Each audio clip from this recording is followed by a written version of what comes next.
자, 드가, 그죠? 드가는 이게 인상주의라고 사실 할 수가 없어요. 인상주의 할 수가 없고 리얼리즘 계열이라고 해야 되는데 그러면서도 나름 자신의 독자적인 그 미술을 추구한 그런 좀 뭐 독특한 캐릭터긴 하죠. 독특한 캐릭터긴 합니다. 그래서 뭐 마네랑 만났고 그래서 초창기엔 이러한 그 경마장 일종의 새로운 그 현대적인 그런 엔터테인먼트 사업이자 산업이 된 경마장 그림들을 이렇게 좀 많이 그렸고 어쨌든 그러니까 역사화를 그리다가 역사화 같은 걸 집어치고 그 현대적인 그죠? 현대 생활 이른바 모더니티 현대적인 그런 세계를 이제 관심을 가지고 그쪽을 그렸는데 지난번에 한번 말씀드리고 복습이죠 그죠? 이렇게 그 대상을 잘라 그리는 것 그죠? 이 대상을 잘라 그리는 것이 이렇게 대상이 이렇게 끝에가 잘리는 것 그죠? 잘리는 것 자체가 그 전통적인 관점하고는 전혀 다른 그죠? 전통적인 관점에서는 대상을 그리려면 그게 완전히 모습이 다 그려져야 되는데 그걸 자르면 어떡하냐? 그런데 이렇게 볼 수 있다는 겁니다. 그게 오히려 실제로 지각되는 그대로 그죠? 실제로 지각되는 그대로 이렇게 잘려 있으니까 그린 것이다 오히려 현실 그죠? 실제로 지각되는 현실을 제대로 그린 것이다. 완전한 모습을 다 이 화면에 집어넣고 그리는 거는 오히려 그게 좀 관념적이라는 거예요. 그죠? 관념을 앞세워서 완전히 채워 그리는 거고 이게 잘못된 게 아니라 불완전한 게 아니라 오히려 실제 지각되는 그대로인 것이고 그러니까 실제 지각되는 그대로 그 리프레젠트 하는 게 사진 아니에요. 그죠? 그러니까 사진의 영향인데 사진의 영향이라고만 보통 미술사 책에 나와요. 근데 그거는 부족하고 요 보충이 들어가야 돼요. 명확하게. 사진이 바로 이런 것이기 때문에 이렇게 잘라 그리는 것 그것이 참 너무나 많이 나옵니다. 이렇게 잘라 그리는 그죠? 이렇게 대상들을 뭐 잘려 있어요. 그죠? 자, 그런데 여기서 또 보시면 아시겠지만요, 이제 뭔가 드가가 이 후기나 말기로 가면서, 그죠? 색채적으로 상당히 선명해지죠. 그죠? 색채. 그죠? 색채. 물론 이거는 그 경마장 기수들이 이제 색채 가지고, 그 색깔 가지고 번호를 구별했겠지. 옛날에는 멀리서는 번호가 안 보이니까요. 그죠? 경마 뛸 때, 야, 우리 말이 뭐 이긴다, 뭐, 그죠? 그래서 이제 색채들이 이렇게 기수들의 그 옷 조끼들이 색채가 있는 건데, 근데 이거만 딱 봐도 어떤 색채에 대한 효과에 대한 관심이 나타난다고 이렇게 볼 수 있습니다. 이쪽에 후기나 말기로 갈수록 드러나고요. 이것도 상당히 좀 색채적인 그런 실험이죠. 자, 그 다음에 이제 그래서 마네를 만나고 그렇게 그림을 그리고 해서 마네랑 티격태격 하면서 이렇게 카페 게르바를 다니고 그러면서 그 이제 동료들을 만나죠. 그래서 그 시절에 그렸던 이런 그림. 봤고요. 어쨌든 드가 그림의 기본적인 특징은 그 남녀간의 긴장관계라고 했습니다. 그죠? 이 드가는 연애를 한 번도 안 했는데 결혼도 안 하고 여자를 사귀지 않았는데 불구하고 왜 여기에 관심을 가졌는지 그죠? 남녀간의 긴장관계가 항상 그렇게 긴장과 갈등 관계가 기본 설정으로 들어가 있다. 그래서 이거 지난번에 봤던 얘기고요. 우리 압센트도 마찬가지. 이것도 마찬가지고 이것도 약간 재미있는 그림 그죠? 뭔가 못마땅한 제목이 못마땅입니다. 그죠? 제목이 못마땅. 그래서 지난번에 그 영상을 못 보셨으니까 참 재밌는 그림이에요, 그죠? 참 못마땅 아주 지금 부인이 사무실로 한마디로 쳐들어온 건데 사무실로 쳐들어온 거예요, 뭐 들고 그죠? 들어온 건데 못마땅해가지고 지금 그래서 그것이 이 말이 뭔가 멈추는 듯한 이거는 말을 막 넘어가려는 그죠? 이 선을 심리적 선을 넘어오려는 듯한 것이고 부인은 이 남편은 뭔가 못마땅한 그런 상태가 이렇게 드러나고 있다는 겁니다. 자, 그 다음에요, 이제 그 드가의 독설 시리즈 지난번에 봤었습니다. 그죠? 그래서 먼저, 그 여성에 대한 태도. 그래서 드가는 평생 독신으로 살면서 연애를 전혀 하지 않고 언제나 냉담한 태도를 유지했다. 그죠? 그래서 이런 말을 뭐 항상 여자든 의로운 자를 황폐하게 하는 이거, 그죠? 솔로몬이 한 말, 그죠? 그래서 이런 거를 항상 입에 달았다. 그 다음에 또 다른 작가들이나 그러니까 이게 드가가 지난번에도 말씀드린 것처럼 한편으로는 독불장군이기도 하면서 결국 그 심리를 이제 알 수 있는 게 있어요. 자신의 그에 대한 어떤 침해는 전혀 그죠? 자신은 다른 사람에 대해서 어떤 침해나 침해를 받거나 그죠? 양보할 생각이 없으면서도 그러면서도 자신만의 그 차별성을 통해서 인정받고자 한 물론 그 인정을 받는다는 거는요, 그죠? 사회적으로 인정받거나 기억된다는 거는 차별성이 있어야 되거든요. 차별성이 없으면 안 돼요. 차별성이 제일 중요한 단어입니다. 제가 그래서 항상 말씀드리는 게요.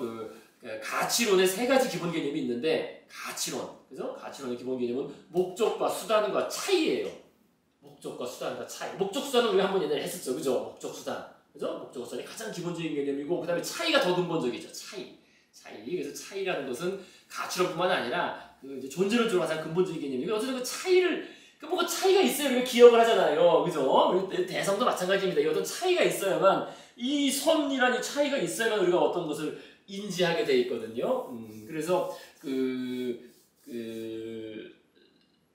어떤 우리가 사회적으로 인정받는다든지 기억이 되기 위해서는 차별성, 사회적 차별성이죠. 다른 사람들과의 차별성이 있어야 되는 것이고, 우리는 그걸 항상 추구하고 있습니다, 사실, 그죠? 항상 언제나 추구하고 있는 거예요. 우리가 평생 추구하는 게 사실 사회적 차별성이에요. 어떻게 하면 남들보다 좀 더 앞서 나갈 거냐? 아니면 어떻게 하면 남들과의 차이를 따라잡을 거냐? 예전에 한번 말씀드렸죠, 그죠? 이 두 번째 게 더 죽어난다 그랬습니다, 그죠? 남들도 다 하는데 난 왜 닌 왜 이러냐라는 말이 제일 끔찍한 말인데, 그 차이를 따라가야 된다는. 그래서 한편으로는 그렇게 보실 수 있어요. 나중에 이제 정리를 하면서 아마 다음 시간쯤에 드가 정리하고 마무리되면서 한번 말씀드릴 텐데요. 이게 결국 드가는 한편으로 어떤 차별성, 다른 사람들과 뭔가 달라야 된다는 걸 끊임없이 자기 스스로도 입으로도 계속 얘기한 거예요. 난 다르다는 거를. 그게 이제 다른 사람들에 대한 공격적인 발언으로 나오겠죠, 사실은. 그죠? 원래 그렇죠. 니들은 그러니까 쓰레기라든지 의미 없는 거고, 나는 다르다. 라는 식으로 항상 그런 식으로 얘기했어요. 그런 식으로.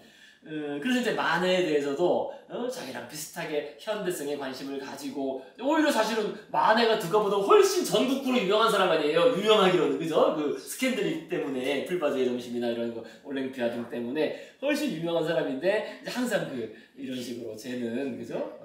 마음속에 거장들 없이는, 즉 거장들의 그림을 베끼지 않고는 붓 한 번 노릴 수 없다.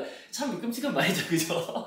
자기랑 친함에도 불구하고 이렇게 얘기를 한다든지. 자, 그 다음에 지난번에 이따 나오겠지만, 요거 그냥 있는 게 아니었습니다, 그죠? 이 앞에 있는 꽃다발이에요, 그죠? 그러니까 설정상으로는 관객들이 던져준 그런 꽃다발이 되겠지만은, 요게 이제 어떤 중심을 잡으려는, 그죠? 요게 사실 어떤 무게 중심이에요. 그걸 향해 있어요. 대충 보시면요, 그죠? 요런 발 모양도 그냥 돼 있는 게 아니에요, 그죠? 다 그쪽으로 향해져 있는 그런 겁니다, 요게. 그렇게 설정해서 그린 겁니다. 그냥 그린 게 아닙니다. 좀 이따 또 나올 겁니다, 그 얘기가요. 자, 그 다음에 이제 모네에 대해서도 능숙하지만 깊이는 없다. 그냥 데코라시옹, 그죠? 데코레이션에 불과하다. 깊이가 없다는 게 결국 뭔 말이야? 깊이가 없다는 것은 그 사회적 현실에 대해서 암시하는 게 없다는 거예요. 한편으로 그런 얘기입니다, 그죠? 그래서 제임스 히슬러에 대해서도 거리만 보이고 깊이가 없다라고 얘기하는 게 이게 어떤 사회적 현실적인 암시하는 게 없다라는 그런 얘기를 이제 읽을 수가 있겠습니다. 이렇게 우리가 읽어보시자면요. 물론 드가가 이 깊이가 뭐에 대해서는 한 말이 없어요. 말한 게 없습니다. 드가가 아무리 똑똑하다고 해도 똑똑한 척 한다고 해도 평론가나 철학자는 아니기 때문에 그거를 말로 잘 풀어내지는 못했는데, 어쨌든 이렇게 우리가 해석해 볼 수 있다는 겁니다. 자, 지난번까지 봤던 거고요. 사실 이제 오늘, 그죠? 지난번까지 그런 식으로 해서 다른 자기 친한 친구들에 대해서도 다 그렇다라는 식으로 상당히 독서를 뱉었고요. 그 다음에 오늘 이제 할 얘기, 오늘 인상파와의 관계와 이제 관련된 이야기입니다. 그래서 우리가 책에서 바로 읽었던 것처럼 맨 위에, 그죠? 맨 위에 202페이지에 맨 있잖아요. 202페이지에 드가 애매한 인상주의라고 되면서, 드가는 미술은 스포츠가 아니다. 라며 야외에서 그림 그리기를 싫어했다. 그죠? 202페이지 맨 위에요, 그죠? 이렇듯 인상주의자와는 근본적인 차이가 있다. 그렇잖아요. 우리가 인상주의 배울 때, 맨 처음 배울 때 그거였잖아요. 자연광, 그죠? 자연적인 태양광 아래에서 우리는 이 대상을 다르게 지각한다, 그죠? 그래서 그 순간을 포착해서 그린다. 이게 이제 인상파의 출발점이었는데, 그 부분부터 자기는 다르다고 그냥 계속 주장한 거예요. 그래서 여기 이제 보시는 것처럼요. 그게 이제 리얼리즘이나 우리 바르비종파, 그죠? 밀레로 상징되는, 그죠? 바르비종파의 영향을 받아서, 이 사람들은 특히 바르비종파는 뽕땡블로 숲에 나가서 직접 그림을 그렸잖아요. 그래서 그 영향을 받아가지고 이제 모네, 르누아르, 바지유 등 인상파 동료들은 자기들이 이제 만나가지고 화실 팽개치고 야외에서 그림 그렸잖아요, 그죠? 우리 앞에서 배웠었죠, 그죠? 그래서 직접 야외 나가 자연광 아래에서 나타나 보이는 것을 그래야 한다. 이게 우리가 진짜로 경험한다는 거 아니에요, 그죠? 그러니까 화실에서 머릿속에 있는 그 색깔 가지고 그리는 거는 그 진짜 그림이 아니라, 그죠? 진짜 우리 눈에 비치는 그 인상, 순수 인상을 그게 진짜로 경험하는 거니까 그걸 그려야 된다라고 주장을 했고 또 실제로 그렇게 했습니다, 그죠? 이 사람들은 나가서 그렇게 많이 야외 작업을 했어요. 기억이 안 나서 그런데 바로 그전과도 야외로 나가야 그죠? 야외 숲에서 그렸죠, 숲에 직접 자연을 보고서 직접 그렸습니다. 그러니까 왜 밀레 그런 그림들 그런 게 있잖아요, 그죠? 유명한 밀레 만종이나 이런 거. 물론 그 그림을 완성한 거는 스튜디오에서 했는데 어쨌든 시작은 이제 그때부터 한 거여서 물론 그렇게 된 이유는 뭡니까? 튜브 물감. 그래서 그 발명하고 더불어 시작됐다는 건데 그 전에는 그게 없으면 나갈 생각을 할 수도 없어요. 해봤자 스케치, 소묘밖에 없는데요.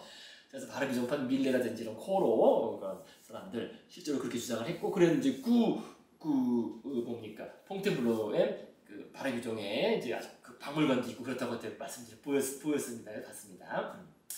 자, 그래서 이랬는데 드간이 이제 바로 거기다 대놓고 이제 이것도 어겨라, 사실 어겨라라는 말이 있어요. 옛말로 어겨라 반대로 말하는 게 있어요. 드간은 이게 어겨라고.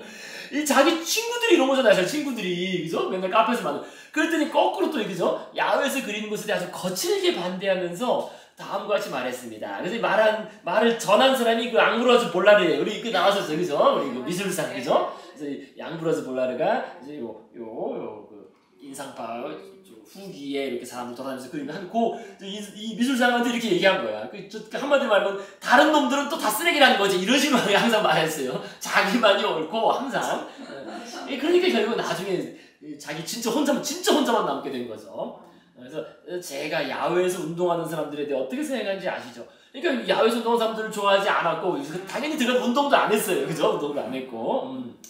그래서 제가 정부라면 자연을 배경으로 풍경을 그리는 화가들을 감시하기 위해 특별한 헌병대를 주는 이게 어겨라고 말하는 게 어겨라 거꾸로 그죠? 저는 누군가를 죽이려는 게 아닙니다.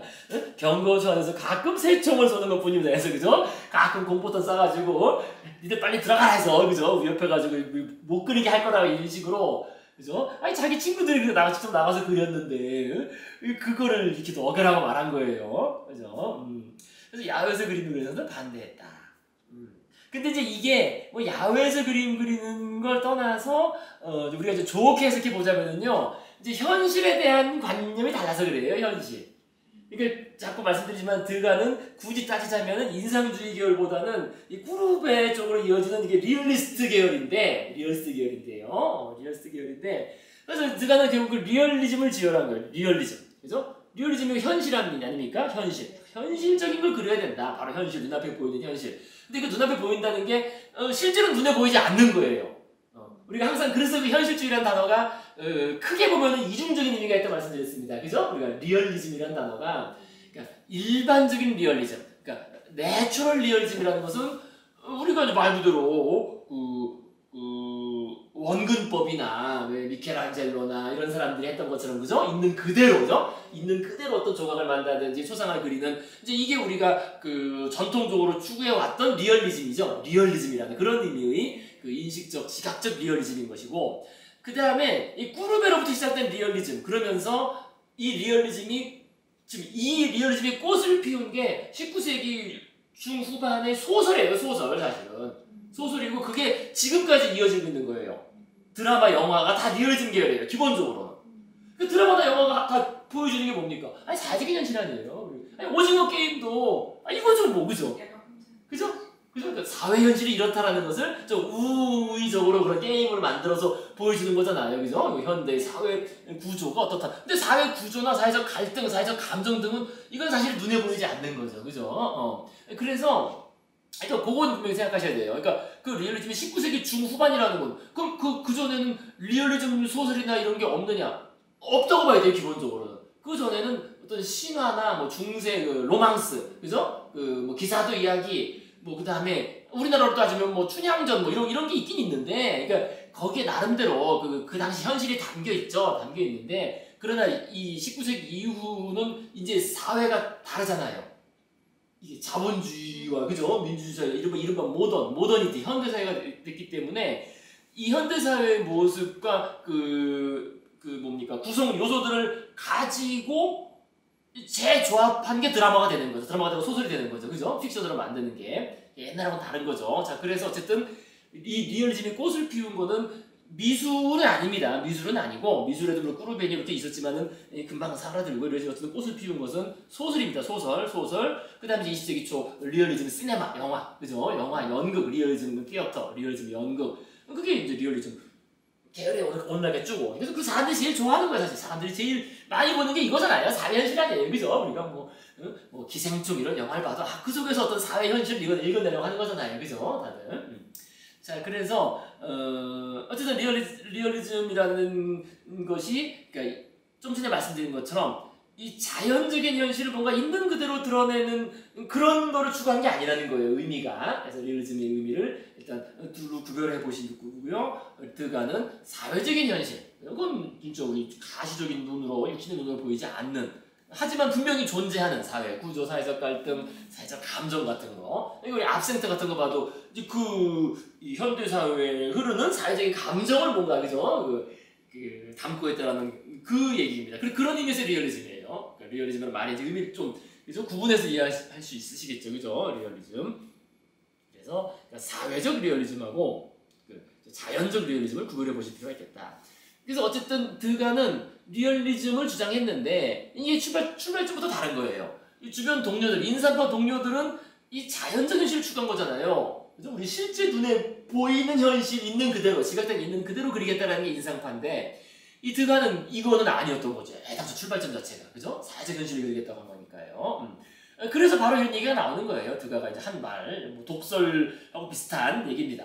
그러니까 자연을 바라보면 곧 지루해진다. 그죠? 내게는 자연을 그리고 싶은 욕구가 없다. 어게라면 거꾸로 말하는 거예요, 무조건. 그죠? 그 다음에 또 이렇게, 그죠? 내 그림만큼 자연스럽지 않은 그림은 없다. 자연스럽지 않다. 즉, 영감, 자발성, 기질은 내게는 낯선 개념이다. 그러니까 영감이라는 것도 이제 자연적으로 이제, 그죠? 인스피레이션.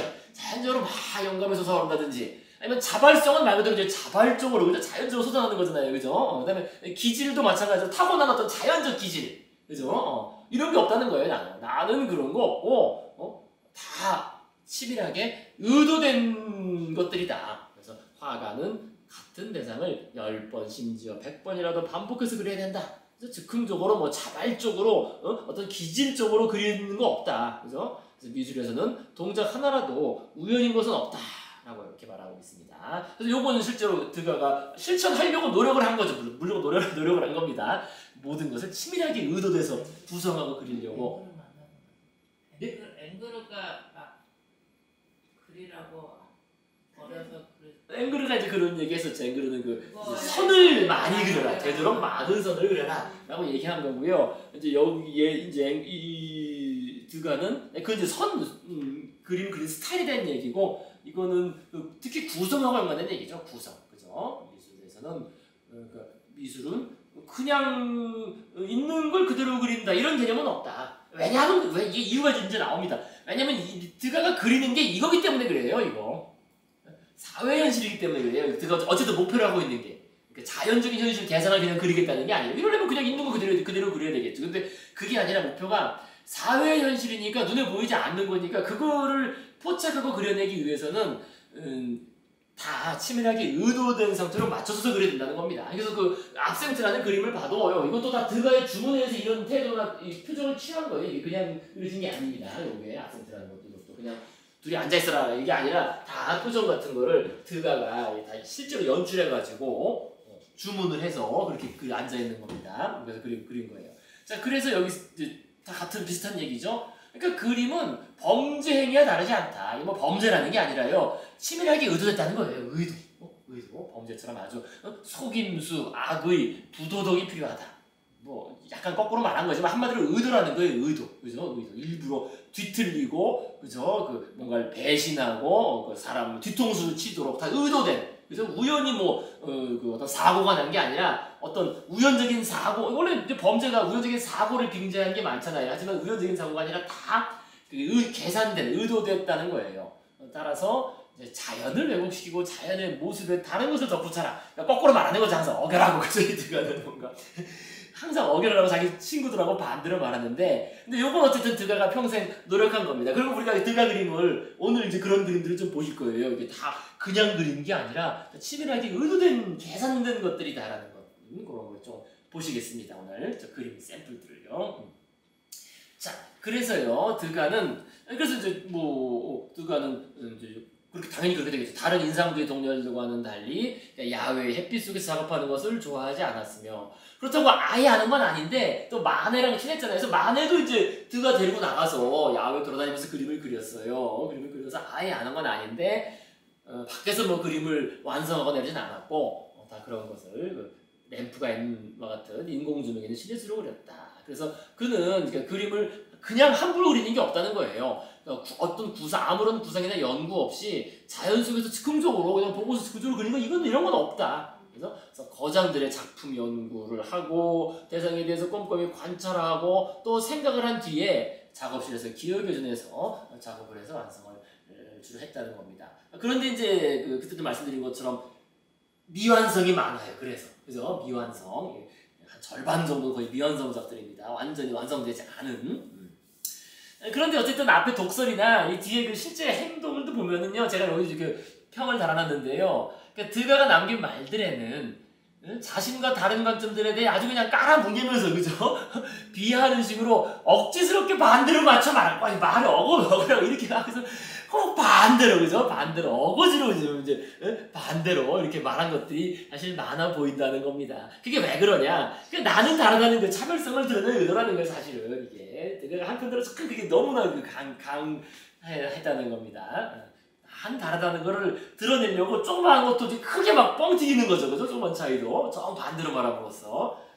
그런데 이제 우리 지난번에 어떤 논평가의 얘기 들었지만 결과적으로 보면 별거 없다는 거예요, 사실은. 그렇다고 해서 특별히 다르지도 않다는 겁니다. 그런 면도 또 나와요, 그림에서도. 기껏 뭐 지금 다르다고 해놓고서 사실 별것도 아니에요. 다른 점도 없는 인상주사라고 그런 것도 또 나옵니다. 그런 측면도요. 물론 다른 점도 있죠. 자, 그래서 이제 드디어 이제 드가가 이제 본격적으로 알려지게 된 이후의 그림들이 이제 시작되는 겁니다. 그 유명한 이제 발레 그림이죠. 발레 그림, 극장 그림 이런 거, 카페 콩세르, 그죠? 콘서트 카페, 음악 카페들. 그래서 이렇게 그 카페 게르부아를 다니면서 이 인상주의 동료들하고 어울리던 그 시절부터 드가의 이름이 화단에 알려지면서 나름 명성을 먼저 얻기 시작했습니다. 인상과 동료들보다는요, 먼저 얻기 시작했는데. 근데 살롱주는 또 안 되는 거야. 왜냐면 이제 뭔가 새로운 걸 추구한다는 거니까요. 살롱주는 안 되고. 그래서 드가는 이제 마네처럼 현대적인 것들. 그게 이제 새로 등장한 게 이거거든요. 현대적으로 새로 등장한 극장, 발레, 음악. 그러니까 이게 그 전 시대도 물론 있긴 있었어요. 발레라든지 이런 게. 그죠? 오페라까지 하지만 어쨌든 그 전 시대에는 그 귀족들의 전유물이었죠. 그죠? 근데 이거 이제 다르죠. 이제는 대중적인, 뭐 대중이라면서 사실은 부르주아인데, 어쨌든 상당히, 그죠?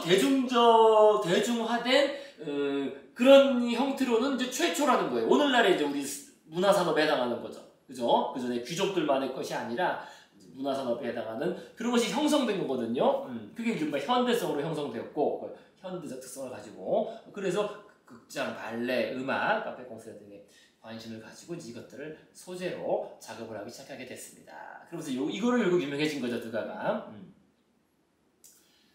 자, 그래서 이제 그 유명한 그림은 사실 이 그림이 드가 그림 중에서 가장 유명한 그림이라고 볼 수도 있어요. 왜 그렇습니까, 이게? 이 그림이 그 클래식 음악 이런 거 할 때마다 뭐 꼭 나오더라고, 그죠? 이렇게. 그렇지 않나요? 그죠? 이미지로 사용될 때가 많아요. 왜? 클래식 음악을 뭐 광고한다든지, 뭐 음반 광고라든지, 뭐 어떤 이미지를 막 할 때, 의외로 이제 이 이미지가, 드가가 만든 이 이미지가 같이 옆에 이렇게 붙어서 나올 때가 많습니다. 오케스트라 단원들이 막 열심히 연주하고 있는, 저 위에서는 발레 공연이 이루어지고 있고, 그죠? 자, 그래서 이것이 드가가 그린 오페라의 오케스트라라는 그런 오케스트라 그림이 이제 요거랑 그 다음 것 두 개가 유명하죠. 요거랑, 그죠? 두 개가 유명한 그림인데요. 그래서 요 그림이 더 유명합니다. 그래서 정말 그드가 대표적 중에 하나라고 들어가는, 특히 현대적인 이미지로 많이 반복되는 그런 그림입니다. 그러니까 음악 쪽에 들어가시면 금방 나와요. 음악 카테고리 찾다 보니 이게 꼭 같이 뭐 붙어서 나오는 게 많습니다. 이 그림이요. 그래서 그게 이제 이 그림이 왜 특이하냐? 사실 특이하죠. 구도가 특이하잖아요, 그죠? 이게 구도가 정말 특이한 거, 정말 혁신적인 구도인 건 맞아요. 그 전에 누구도 하지 않았던. 그러니까 이런 것 때문에 드가가 뭔가 그 어필을 한 거예요, 그 당시에. 그 살롱전 스타일은 아니지만 뭔가 새로운 걸 원하는 사람들한테는 크게 어필을 한 그런 그림이 되는 겁니다. 뭔가 혁신적인 구도를 가진, 그래서 뭔가 생생한 삶의 장면을 그대로 그린. 그래서 이 오케스트라 연주자들 이 어떻게 보면 중심이 되는 거잖아요. 이것도 특이한 거죠. 왜냐하면 우리가 그 오케스트라라든지 연주하면은 그 주인공은 발레의 그죠? 프리마 발레리라든지 아니면 지휘자라든지 이런 사람들을 보통 클로즈업 시키는데, 이거는 그냥 보통의 연주자들을, 그죠? 중심을 놓고 그랬다는 면에서 상당히 나름 뭡니까 시민사회라는 그런 이념이 좀 한편으로 맞는 거예요. 부합하는 겁니다. 그런 면에서 어쨌든 이 구도 자체가 아주 혁신적이어서 드가의 대표적인 작품이 되고 있고요. 그 다음에 이 발레 무용수도 저기 나오잖아요. 그래서 발레 무용수에 등장하는 최초의 작품이 되겠습니다. 근데 이제 이 그림을 그냥 그린 게 아니라 이 드가는요, 그 오페라 그 발레리나라든지 오페라 가수라든지 이런 연주자라든지 이 친구들이 많이 있었어요. 나름 드가는 상류층 출신 아니에요, 그죠? 그래서 친구들이 있어가지고 이 바순 연주자이자 작곡가 동시에 겸했던 이 친구가 이제 의뢰해서 그런 그림입니다. 그러니까 이 사람은 이제 인생에서 가장 잘한 게 이걸 의뢰한 거죠, 그죠? 역사에 영원히 남게 됐어요, 이것 때문에. 네, 자기 그림 그리려고 했는데 이게, 그죠? 역사적으로 진짜 영원히 이거 이미지로 남아가지고 오케스트라 보면 항상 나와요. 이 그림은 항상 나옵니다. 자, 그래서 요 그림 일단 보시고요. 그래서 여기 일단 이게 좀 이따 나오죠. 화면 분할법인데요. 화면이 이게 지금 3개로 분할되어 있죠, 그죠? 요게 딱 있어가지고 바로 객석에서 앞에서 바로 보는 듯한 느낌을 주고요, 그죠? 여기 하나가 구분되어 있고 또 여기 하나가 또 구분되어 있습니다, 그죠? 무대 위에, 그죠? 서지에 사람 얼굴이 하나 더 있고요, 그죠? 그죠? 자, 그런데 이제 그 다음 그림. 요것도 이 바순 연주자 대지 뒷모습만 있죠, 그죠? 대지를 뒷모습만 있는데 어쨌든 여기 지금 바순이 여기 있잖아요, 그죠? 바순이 이렇게 불고 있는. 그래서 뒷모습만 있지만은 어쨌든 요 그림 똑같은 이 친구의 의뢰에 의해서 그린 그림입니다, 그죠? 이 사람이 요 그림에서는 지금 뒷모습으로 이렇게 나와 있는데, 요건 더 가까웠게 느껴져요, 그죠? 그래서 요것도 1, 2년 뒤에 그린, 제목은 별로 중요한 게 아니고요. 오케스트라 음악가들인데, 이 그림은 또 좀 다르잖아요. 이거는 분할된 게 2개로 분할되어 있죠, 그죠? 그죠? 요거를 딱 해서, 그죠? 저 발레 무대 뒤에서 지금 대충 공연이 끝나는 쯤에 여기, 그죠? 프리마 발레리나가 인사하는 것 같고요, 그죠? 인사하는 것 같고, 이제 연주는 끝난 것 같고, 둘로 나와. 자, 그래서 요걸 이제 잘 보셔야 됩니다. 그래서 우리가 우리의 지각 시스템을 얘기하려니까 너무 길어져가지고 제가 따로 안 넣어놨고요. 그림을 보고 말씀드리고 나중에 또 정리를 또 해보시겠습니다. 그러니까 우리 지각 시스템이라는 것은 그 사물을 지각할 때 지각 시스템은 이걸 있는 그 자체로 대상을, 그죠?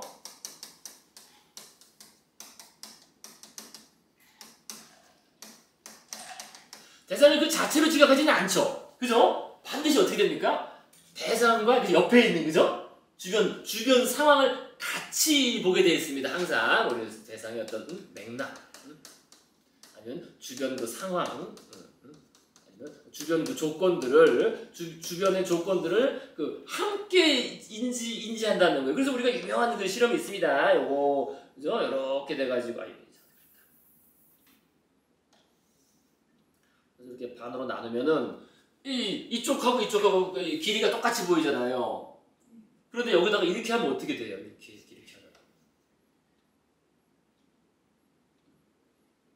이렇게 하고 그다음에 또 어떻게 돼요?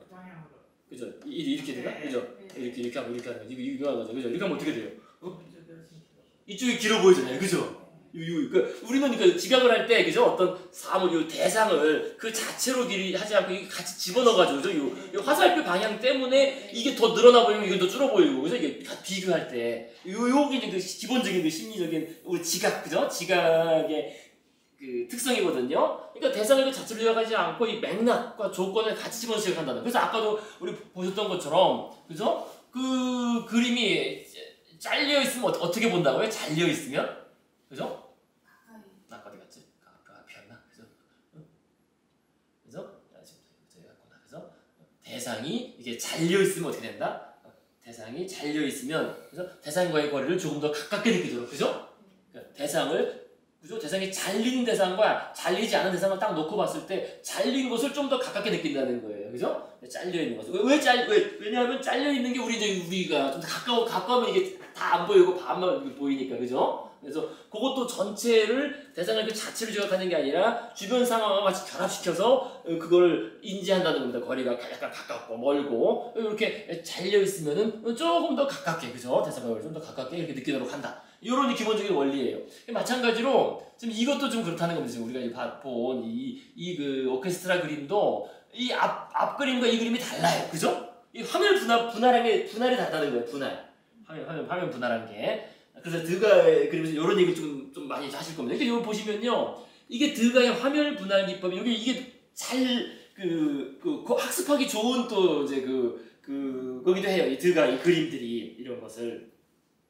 그러니까 드가가 좀 전에 말한 것처럼 뭐 함부로 아무렇게나 그리는 게 없다. 다 의도된 거라 그랬는데 이게 맞아요. 다 의도됐다는 게. 그러니까 이것도 그냥 그린 게 아니라, 그죠? 그 앞에 그림에서는 화면은 크게 3개로 나뉘잖아요. 좀 더 앞에 그림에서는. 그죠? 그래서 어떻게 됐습니까? 앞에 그림에서는 이게 지금 이렇게, 그죠? 하나, 둘. 크게 하나, 둘. 아니고. 그래서 어떻게 되냐면 저 무대가 좀 더 멀어 보인다는 거죠. 이게 있기 때문에. 그죠? 요게 있기 때문에 요거 한 칸, 요거 한 칸, 그다음에 저 뒤에. 그러니까 우리 뇌가 거리를 계산할 때, 그죠? 이 깊이를 계산할 때 이거를 고려하기 때문에 아까 이 화살표 있는 게처럼, 그죠? 이걸 고려하기 때문에 저것이 좀 더 뒤에 멀리 있게 보인다는 거예요. 그런데 이제 그게 조금 부족하니까 요거를 그려놓은 거예요. 그냥 그려놓은 게 아니죠, 요거. 사람이 요걸 그려놔가지고 그런데라는 게 이제 확인되는 거죠, 뭔가. 그죠? 그래서 쓴 것처럼 드가는 왼쪽 구석에 그 남성 인물, 그죠? 머리를 그려 넣어서 거리감을 보충하고 있다는 겁니다. 그죠? 나름 그러니까 이 오케스트라가 딱 들어찬 공간이 어느 정도 확보되면서 그만큼 좀 뒤에 멀게, 그죠? 근데 그렇다고 해서 아주 먼 것도 아니지만 어쨌든 요 거리만큼 확보돼서 멀게 느껴지는 그런 거리감을 주는 그런 그림이 됐습니다. 그런데 이제 이 그림은 그냥 둘로 딱 나뉘어요. 그죠? 둘로 나뉘는 바람에 이게 확 다가와 버려요. 그죠? 그래서 이 그림은 이 그림 하면 무대와 오케스트라로 바로 둘로, 그죠? 저 무대와 오케스트라로 양분되었기 때문에 그려진 장면이 훨씬 더 가까워. 저 무대도 좀 더 가깝게 느껴지고, 이 사람들도 바로 옆에 있는 것처럼 느껴지고, 그죠? 둘로 나눠졌기 때문에 그렇다는 겁니다. 여기 뭔가 있으면 또 다르겠지만, 그게 아니라는 거죠. 그죠? 그래서 그려진 장면이 훨씬 더 가까운 것으로 느껴지게 되고, 또 이제 이쪽은 거의 평면적으로 느껴진다는 겁니다. 앞 사람들은 평면적으로. 그죠? 그래서 이것이 다 계산된 그런 표현이라는 거예요. 특히 그래서 이런 거 보면은, 뭔가 좀 혁신적이라는 걸 알 수 있어요. 그죠? 이거를 중간에 나눠놨기 때문에 무대가 멀지만 가까운, 그죠? 사실은 꽤 멀잖아요. 여기도 좀 더 훨씬 더 가깝게, 그죠? 이 인사하는 프리마 발레리나가 이렇게 보이도록, 그죠? 그 느낌이 오도록. 그러면서 이 사람들은 바로 앞에 있는 것처럼 느껴지는. 그래서 그런 것이 다 계산돼서 그린 그런 그림이라는 겁니다. 그래서 이 드가의 경우는 이 구도, 그죠? 특히 좀 전에 말씀드린 화면 분할 이것을 아주 즐겨서 자주 치밀하게 많이 사용하고 있는 것을 이제 보실 수 있겠습니다. 화면 분할 기법이라고 합니다. 화면 분할. 그래서 화면이 사실상 분할되어 있는 거죠. 그냥 그려진 게 아니라요. 자, 그 다음에요. 이제 드가가 이제 초창기에 그날부터 분할법이라는 말이 나오기 시작한 거예요. 꼭 그렇지 않죠. 분할법이라는 것은 화면 분할법. 그때부터 그 말이 나온 건 아닌데요. 그러니까 이게 화면 내에서 우리가 화면을 구성할 때 뭔가 분할해서 우리가 구성을 한다는 거예요. 화가가. 그냥 일반적인 용어의 의미다. 뭐 그 특별한 특정한 용어는 아니고요. 자, 그런데 이제 지금 보신 것처럼 요 때부터 해서 드가가 요때, 그죠? 대략 요 때부터 해서 처음으로 발레리나 모습을 처음으로 그린, 그죠? 발레 모습을 그린 다음에 이제 발레 무용수들을 본격적으로 그리기 시작해요. 이렇게 본격적으로. 저렇게 그린 다음에 또 이렇게 본격적으로. 그래서 요게 이제 거의 초기 작품, 첫 작품으로 사실상 발레리나를 그린, 아까는 이제 다리밖에 안 나왔잖아요. 그죠? 이게 실제 발레리나의 첫 작품으로 여겨지는 그런 그림입니다. 근데 독특하게 또 목판에 그렸어요. 목판. 이게.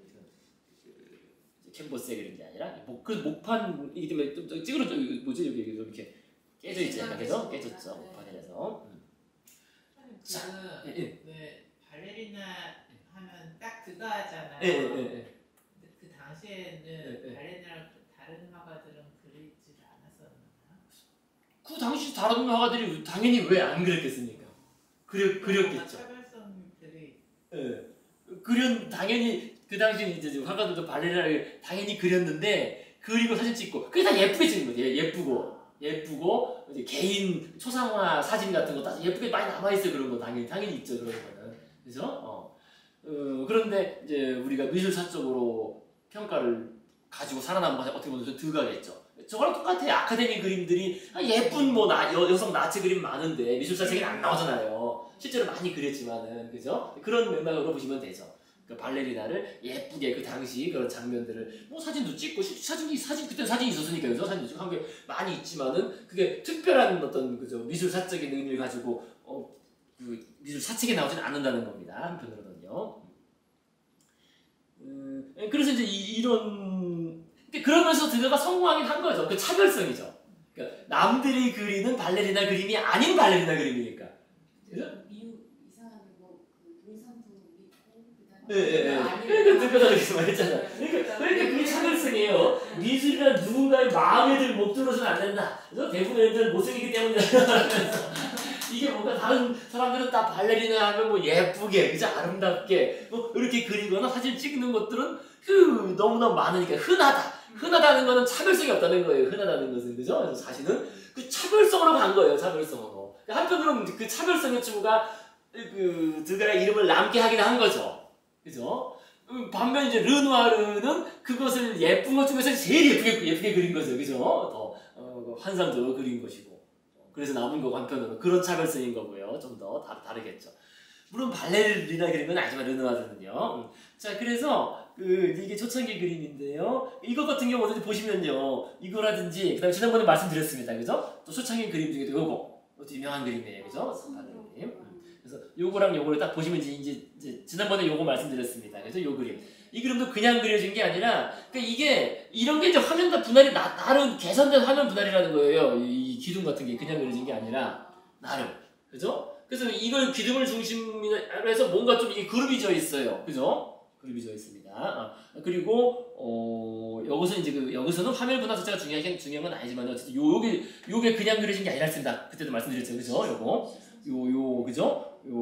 빈 의자의 부채, 발레리나를 더우니까 맨날 부채질하면서 부채가 꼭 있는데요. 그러니까 그냥 그린 게 아니라, 그죠? 이 앞에 있는 의자는 전체 에너지 중심으로 어떤 에너지 또는 힘, 뭐 어떻게 표현하기 애매한데, 어떤 그 중심으로 설정해서 그리죠. 이게 없으면은 뭔가 또 좀 이거 허전해요. 뭔가 없으면은. 그래서 딱 보시면요, 요걸 다 향해 있어요, 대충. 그죠? 이 손이나 이런 게 꼭 정확하진 않지만은요, 그죠? 이 발이라든지, 그죠? 이 시선 같은 게 엿들어지, 요게, 그러니까 이 발이라도 사실 이걸 향해 있잖아요. 그죠? 뭔가, 그죠? 동작에 나와서 힘 같은 것 등이, 이 손짓도 그렇고요. 그죠? 그렇게 볼 수 있겠다는 겁니다. 이 여성을 이렇게 바라보고 있지만은요, 하지만 요 각도가 이게 다 이렇게 돼 있다는, 그죠? 그렇잖아요. 그죠? 요걸 중심으로 설정이 돼서 그려진 그런 그림이라는 겁니다. 자, 그다음 요 막대기는 뭔지 말씀드렸죠, 그죠? 들고 있는 막대기 말씀 안 드렸나? 네. 한국에서 저희 같은 세대는 저 막대기 하면은 저 애들 후드로 패는 거예요. 옛날 남학교 선생님들은 항상 저런 막대기 들고 다니면서 각 먹으러 막 그죠? 각 먹. 저희 학교 어떻게 아이스하키 그거 맨날 들고 다니는 거 때리고 그러는 그 기억이 생각나는데 그게 아니라 이게 뭐겠습니까? 그죠? 박자 맞추는 거, 박자 맞추는 막대기입니다. 항상 이렇게 당당 치면서 마룻바닥 치면서 박자를 맞춰주면서 선생님이 이렇게 얘기하면서, 그죠? 옆에 물론 바이올린 연주자도 있지만은요, 박자 맞추는 그런 막대기입니다. 자, 그러니까 이렇게 보시면 이게 그냥 그려진 건 아니라는 게, 물론 이게 초기 작품이긴 한데 그냥 그려진 건 아니고 이것이 그런 어떤 힘의 중심적으로 설정돼서 그려진 그런 방식들을 그러니까 이 대가들의 방식을 뭔가 따라가고 있는 거죠. 그러니까 이게 다시 보시면 이거 앞에 그림도 마찬가지예요. 그러니까 이게 이제 그냥 놓여진 게 아니라는 거 아시겠죠? 바이올린 케이스. 그죠? 바이올린 케이스가, 그죠? 그냥 놓여진 게 아니라는 겁니다. 그죠? 이게. 그죠? 이제 좀 아시겠죠? 그죠? 그냥 놓여진 게 아니라 바로 그래서 이 끝이 이게 지금 그죠? 이 마루 바닥도 그렇고 마루 바닥도 이렇게 이게 다 돼 있어요. 이렇게 돼 있고 이쪽으로 선이 가 있잖아요. 그 선도 그냥 그려진 게 아니라 그다음에 요 발도 그죠? 요 방향으로 그죠? 그렇게 돼 있습니다. 다 요 발의 방향도 그렇고 나름 그죠? 여기 그 어떤 무게 중심 또는 힘의 중심점인 요 꼭지점이 그렇게 설정돼서 그려진 것이다라고 이제 그렇게 이제 볼 수 있겠다는 겁니다. 이제 그냥 그려진 게 아니죠. 뭐든지 그렇게 보시면 되겠어요. 자, 어쨌든 이렇게 초기 그 작품을 이제 그리고 뭐 이러고 있었는데, 그리고 또 한편으로는 또 드가가 현대적 풍경 중에서 이런 또 세탁소, 그죠? 세탁소는 그 전에는 없었다 그랬잖아요. 근데 이제 새로운 그 현대 사회가 되고 사무소에 출근하고 뭐 공장 출근하고 이런 사람들이 생기니까 자기들이 직접 빨래 못하고 세탁소에 맡기고 세탁소가 이제 생기고 그래서 세탁 전문으로 하는 또 노동자들이 뭐 생긴 거죠. 그래서 드가는 현대적 풍경으로서의 세탁소에 관심을 가졌고 이게 물론 도미에 그죠? 우리 오도네 도미에 사실주의 작가 드가가 아주 칭송을 했던 그 도미에가 또 세탁부들을 많이 그렸어요. 그래서 그 영향을 받아가지고 세탁소에서 일하는 여성을 소재로 작품을 또 많이 그렸습니다. 한 거의 20작품 정도 그렸어요. 많이 그렸는데요. 근데 요거는 딱 봐도 아시겠지만 미완성작이라는 걸 금방 알 수 있어요. 그죠? 미완성작이고 고쳐서 그리는 적이 많이 보입니다. 이게 막 팔이 그죠? 팔이 이렇게 돼 있다가 이렇게 갔다가 이렇게 좀 갔다가 또 계속 고쳐 그리다 만 거예요. 더 시도 안 하고 완성 안 하고 그래서 다 고쳐 그린 게 드가 그리면 그런 게 상당히 많습니다. 그래서 계속 뭐든지 그죠? 이렇게 그리고 다리미도 잘 안 보여요, 그죠? 어쨌든 그런 식으로 열심히 그죠? 반복적으로 이렇게 또 그러니까 아까 그 얘기 한 겁니다. 100번이건 뭐 10번이건 100번이건 계속 그래야 된다는 얘기를 계속 고치고 또 했다는 겁니다. 자, 그래서 세탁소에서 일하는 이런 여성. 물론 뭐 이 여성은 실제 세탁소 여성이 아니라 이제 모델을 쓴 건데요. 모델이지만 이런 데 관심을 가졌다. 자, 그 다음에요. 요거는 이제 이 드가의 그림 솜씨를 좀 볼 수 있는 그죠? 그런 고전적인 그림입니다. 요거는 자기 그 중학교 절친이라 그랬어요. 드가가 어린 시절에 호르텐스 발팽송이라는 그러니까 자신의 중학교 아주 절친, 평생의 아주 친구 절친인 발팽송의 딸입니다. 드가는 결혼을 안 했는데 자기 이제 친구는 결혼해서 이제 아들하고 딸이 하나씩 있었는데 그래서 드가는 우리 지난번에 배웠죠. 어린이 개 꽃을 싫어했다 했잖아요. 그죠?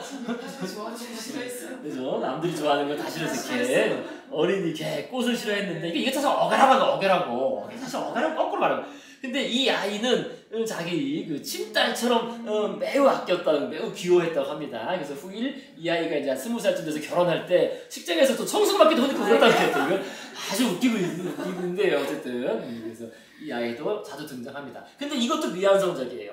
그죠? 그래서 이렇게 이게 뭔가 이 흔적 있죠. 연필 흔적이라든지 여기 이런 것들, 그죠? 다 완전히 마무리되지 않았죠. 그죠? 그래서 요런 거라든지 요런 거라든지 완전히 마무리되지 않은 이런 자국들이 좀 있습니다. 조금. 어쨌든 친딸처럼 아끼는 이런 자기 친구의 절친의 딸을 그렸고. 그러니까 이게 자기는 겉으로 싫어하는 걸 엄청 남들한테는 막 했는데 또 자기한테 또 관대해요. 또 자기 다른 분에 대해서도 그런 게 또 많아. 원래 그런 말 있지 않습니까? 왜 그래서 그 유명한 말 있잖아요, 그죠? 그러니까 그 자신에겐 엄격하고 타인에겐 관대하라. 타인에겐 관대하고 자신에겐 엄격하라. 그런 말이 있는데 그렇게 살아야 된다. 라는 말인데 사실 드가는 거꾸로 사는 거죠, 그죠? 타인한테는 엄격하고 자신에겐 관대하게. 원래 좀 그렇습니다. 타인에게는 엄격하게, 자신은 관대하게. 자, 그래서 이제 이런 걸 보고 우리가 연습을 해서 알아볼 수 있는 그런 연습 문제가 되겠습니다. 그러니까 지금 이게 이제 그래서 이렇게 우리가 이제 역사를 좀 배워서 아시잖아요. 그러니까 인상주의가 그 전시회를 하고 막 꼽히기 전에 이 큰 전쟁이 한 번 있었잖아요. 그죠? 전쟁, 그죠? 그러니까 이 드가도 지금 저렇게 해서 발레 그림 좀 그리고 뭐 하고 있었는데 그때 전쟁이 확 나버린 거예요, 그죠? 프랑스 프로이스 전쟁이 확 나가지고 한 1년 반 정도 전쟁이 휩쓸렸습니다. 그래서 드가는 이제 포병대에서 복무하고, 그다음에 전쟁 끝나고, 이제 또 끝나고서 또 이게 난리가 났잖아. 파리 구면해가지고, 그죠? 막 시민들 봉기에서 난리가 나고, 또 수만 명이 죽고, 그 난리를 치렀는데, 그러고서 이제 나라는 시끄러웠잖아요. 그때 뭐, 새로운 정권 들어섰지만 또 맨날 데모하고 장난 아니었어요. 그때도. 당연하겠죠, 그죠? 그래서 드가는 자기는 돈도 있겠다 해가지고, 시끄러운 거 잠깐 떠나서, 미국 얼스의 그 자기 엄마 집, 물론 엄마는 이제 일찍 죽었죠.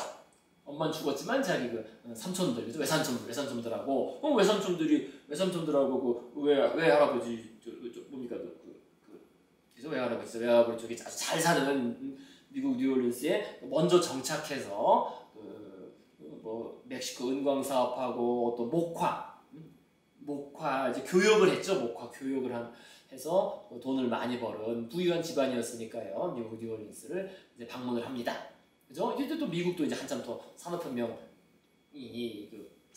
진행되면서 크게 발전하고 있던 때고요. 그래서 드가는 미국을 방문하는데 미국을 한 6개월 넘게 거의 한 7, 8개월 방문합니다. 길게 미국을 방문합니다. 그래서 미국 외가를 방문하는데 근데 외가를 방문했을 때 그런 얘기를 해요. 미국 체류 중에 드가는 파리의 오페라를 볼 수 없어서 고통스럽다고 했다. 그러니까 미국은 뭐 이게 뭐 그런 문화가 없잖아요. 문화 생활이 없고 항상 그 유럽 사람들이 보기에 미국은 이거 촌놈들 아니에요. 문화도 없는 야만인들 그런 것도 없고 맨날 그냥 목 하나 따고 뭐 이러고 있으니 그죠? 그랬다. 그래서 오페라를 보면서 즐기는 게 그런 문화가 없다는 거지. 그래서 이런 심정을 달래기 위해서 그 미국 체류 당시에 그림으로 알려진 그림입니다. 그래서 그 노래 리허설하는 그런 장면. 근데 이것도 참 어떻게 보면 그 모순적이에요. 근데 오페라의 주된 테마가 다 남녀간의 사랑 아니에요, 사실은. 그렇잖아요, 다. 그죠? 남녀가 서로 사랑하고 막 헤어지고. 그런 걸 볼도 좋아했다는 거예요. 자기는 전혀 연애도 안 하고 사랑도 안 하면서, 오히려 그런 걸 혐오한다고 말은 해놓고서 자기 또 오페라를 주로 봤다는 거죠. 자, 그럼 이제 요 정도만 얘기하시고 잠깐 쉬시겠습니다. 그죠? 그러니까 요게 지금 그림을 그렸는데 이것도 이제 그냥 그림이 아니라는 거죠. 그걸 생각을 한번 해보셔야 돼요. 그냥 딱 볼 때 이거 뭐 드가가 이런 그림 그려네. 그게 아니라 그죠? 그 화면 분할 기법. 그래서 이 화면 분할 기법은 특히 기둥들이 많이 사용되겠죠. 기둥이라든지 어떤 커튼 이런 것들 그죠? 코너 쪽도 그것도 약간 분할하고 그렇죠. 이것도 그냥 그린 건 아니겠죠. 그냥 설정된 게 아니겠죠. 그러니까요, 이게 이따가도 보시겠지만은요, 이게 그 하나의 화면에 우리가 그 앞에서 봤었습니다. 요 그림에서 그 아까 봤던 그 뭡니까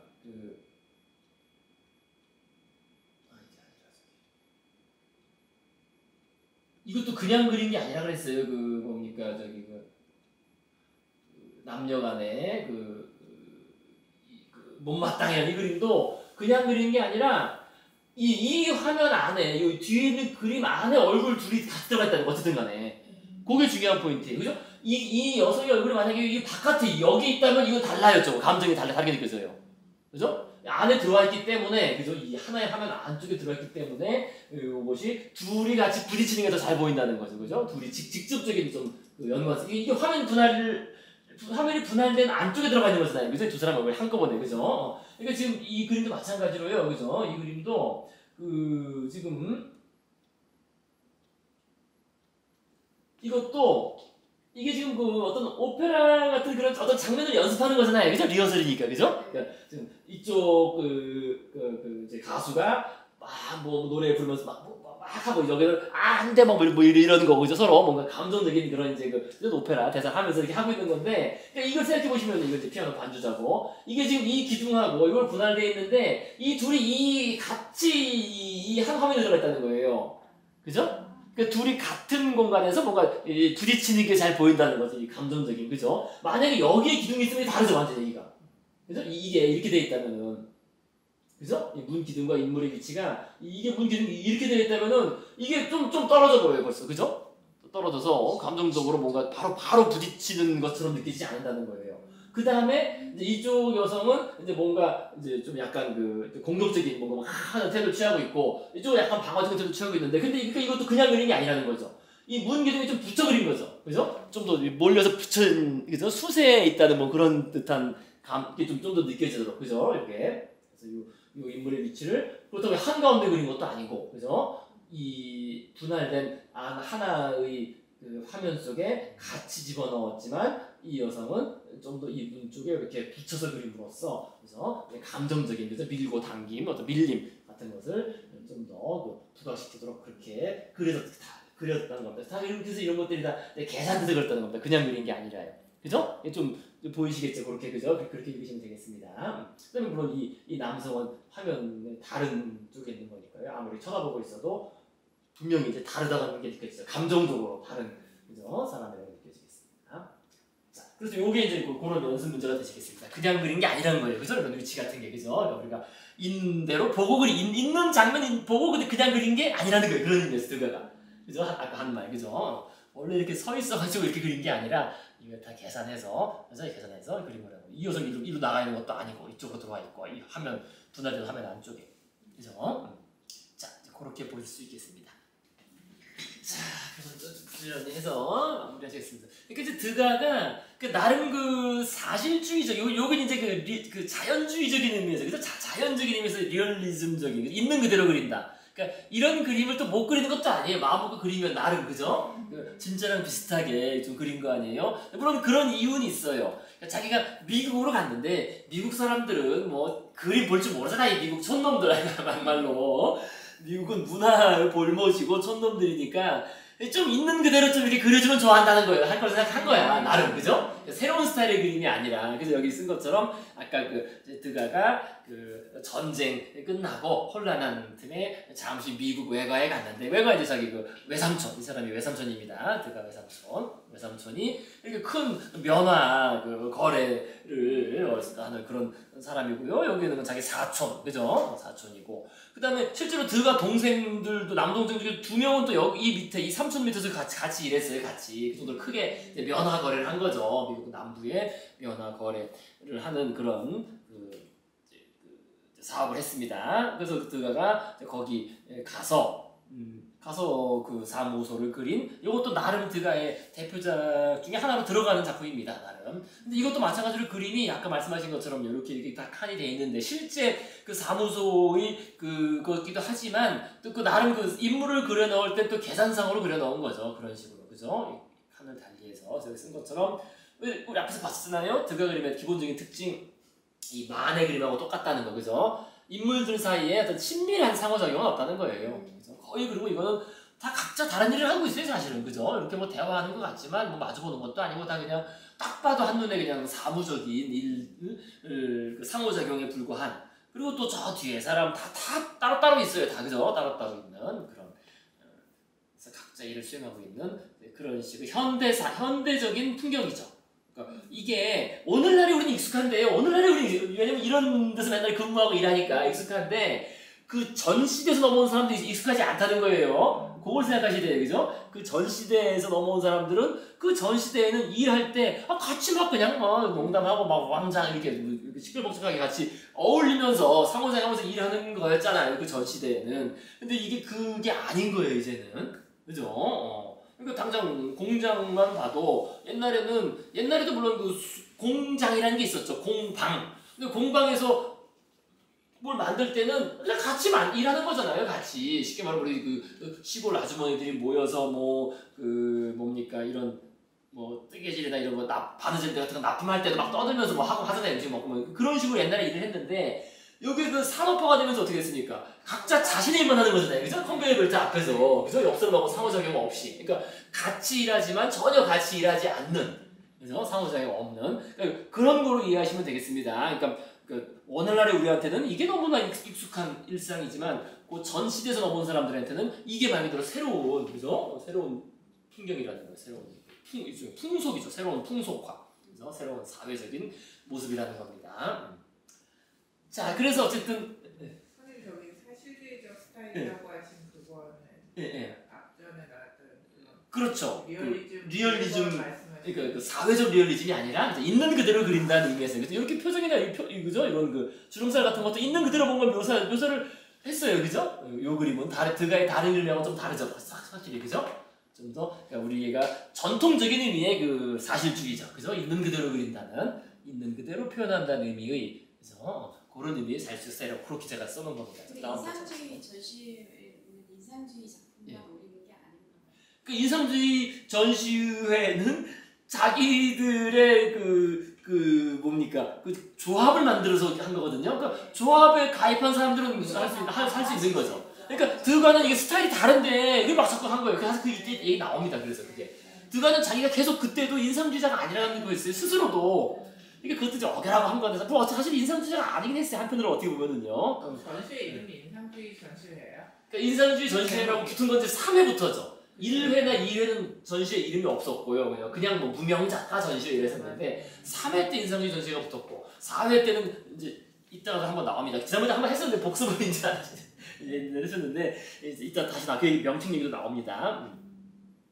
자, 그래서 아까 좀 말씀드린 것처럼 드가가 미국 가서 이 촌놈들 말이야. 그러니까 자기는 프랑스의 최고급 엘리트고 최고의 문화, 그 당시 세계에서 최고의 문화, 뭐 오페라, 발레 이런 거 보고 왔는데 여기에 뭐 완전 문화 볼모지에 맨날 일만 하고 노예들, 이제 노예는 해방됐지만은요, 흑인들 그 면허 따고 뭐 이러고 있으니 뭐 이거 이 사람들이 미술을 알 리가 없잖아요. 이 사람뿐만 아니라 그 지역에 있는 사람들이. 그래서 아까도 말씀드린 것처럼 나름 이해할 수 있는 그대로 그리면 이제 좋아하잖아요. 처음에는. 그죠? 그래서 있는 그대로 자기 삼촌도 그리고 사촌도 그리고 했는데 그래서 이제 이 정도면 이 사람들한테 먹히지 않겠느냐. 왜냐면 돈은 많은 사람들이니까요. 그래서 이 그림이 미국에서 팔리지 않겠는 생각했어요. 왜냐면 미국도 이제 막 따라가지고 유럽을 따라서 미술관 뭐 이런 박물관 같은 거 짓기 시작했고 했기 때문에요. 그래서 이제 좀 이런 그 지역 유지들의 소개로 내 그림이 팔리지 않을까라는 그런 생각도 있었습니다. 그런데 미국 친척들은 별로 좋아하지 않아서 이거 뭐냐 그죠? 그래서 이제 그림을 가지고 프랑스로 다시 돌아온 겁니다. 미국 촌놈들이 이거 안 된다 이런 생각을 한 거예요 실제로. 그런 게 있죠 사실은 그죠? 자 그래서 프랑스에서도 당연히 이 그림이 인기가 이제 없었죠. 그게 없었는데 그래도 나중에 이게 그 프랑스 지방의 포라는 지역에서 미술관에서 자기들이 지방 미술관에서 만드니까 또 채워 넣어야 될 거 아니에요. 해가지고 새로운 사조의 그림이다 해서 요걸 갖다 집어넣었어요. 그나마 새로운 사조지만 사람들이 좋아할 만한. 그래서 작가는 새로운 작가고 스타일은 옛날 스타일의 그림을 갖다 집어넣은 거죠. 그래서 드가가 처음으로 미술관에 납품하게 된 그림입니다. 근데 가격은 비싸지 않았는데요. 어쨌든 이 그림이 그런 또 사연이 있습니다. 근데 사실은 그 스타일적으로는 뭐 새로운 건 아니에요. 그래서 자기가 원하는 스타일도 아니고 시도의 스타일도 아닌데 아까 말씀드린 고고하는 의미가 있습니다. 이전 시대와는 다르게 함께 일하는 풍경 자체가 바뀌었다는 겁니다. 확실히 만해보다 잘 그리네. 그죠? 만해보다 그죠? 많은 인물 못 그렸다고. 네, 많은 인물이나 이런 거 잘 있는 그대로 묘사하는 것도 어렵고 힘들었어요. 구도가 너무. 구도도 그렇고 그죠? 사실 이것도 구도도 명확하게 뭔가 있어요, 그죠? 그냥 막 그린 게 아닙니다, 그죠? 이렇게 좀 고립돼 있으면서 그죠? 나름. 자, 그래서요, 어쨌든 그런 그림. 자, 그다음에 이제 드디어 이제 드가와 인상주의자들의 관계, 그죠? 이게 나왔어요, 드가와 인상주의. 그래서 지금 말씀드린 것처럼 미국 여행에서 뭐 한 7개월, 8개월 미국 여행 갔다가 돌아온 다음에 그 다음에 드가는 인삼파 동료들 및 또 다른 동료들과 교류하면서 요걸 이제 완전히 접어요. 기존의 아카데미 전통과 완전히 결별합니다. 그 전까지 그래도 역사만 열심히 그리다가 못하겠다 하고 살롱준에도 이제 몇 번 응모했다가 이제 뭐 되기도 하고 됐지만 뭐 주목을 못 받고 근데 이건 아니다. 본인이 스스로 결정을 내린 거죠. 본인이 스스로 자신은 기존의 아카데미 전통하고 이제 도저히 같이 갈 수가 없고 이거 어떻게 그 내에선 인정받을 수가 없다는 거예요. 그 내에서 나는 인정 못 받고 아예 나는 나의 독자적인 길을 가겠다. 근데 그게 이제 나만의 독자적인 길인 거예요. 사실은 드가는.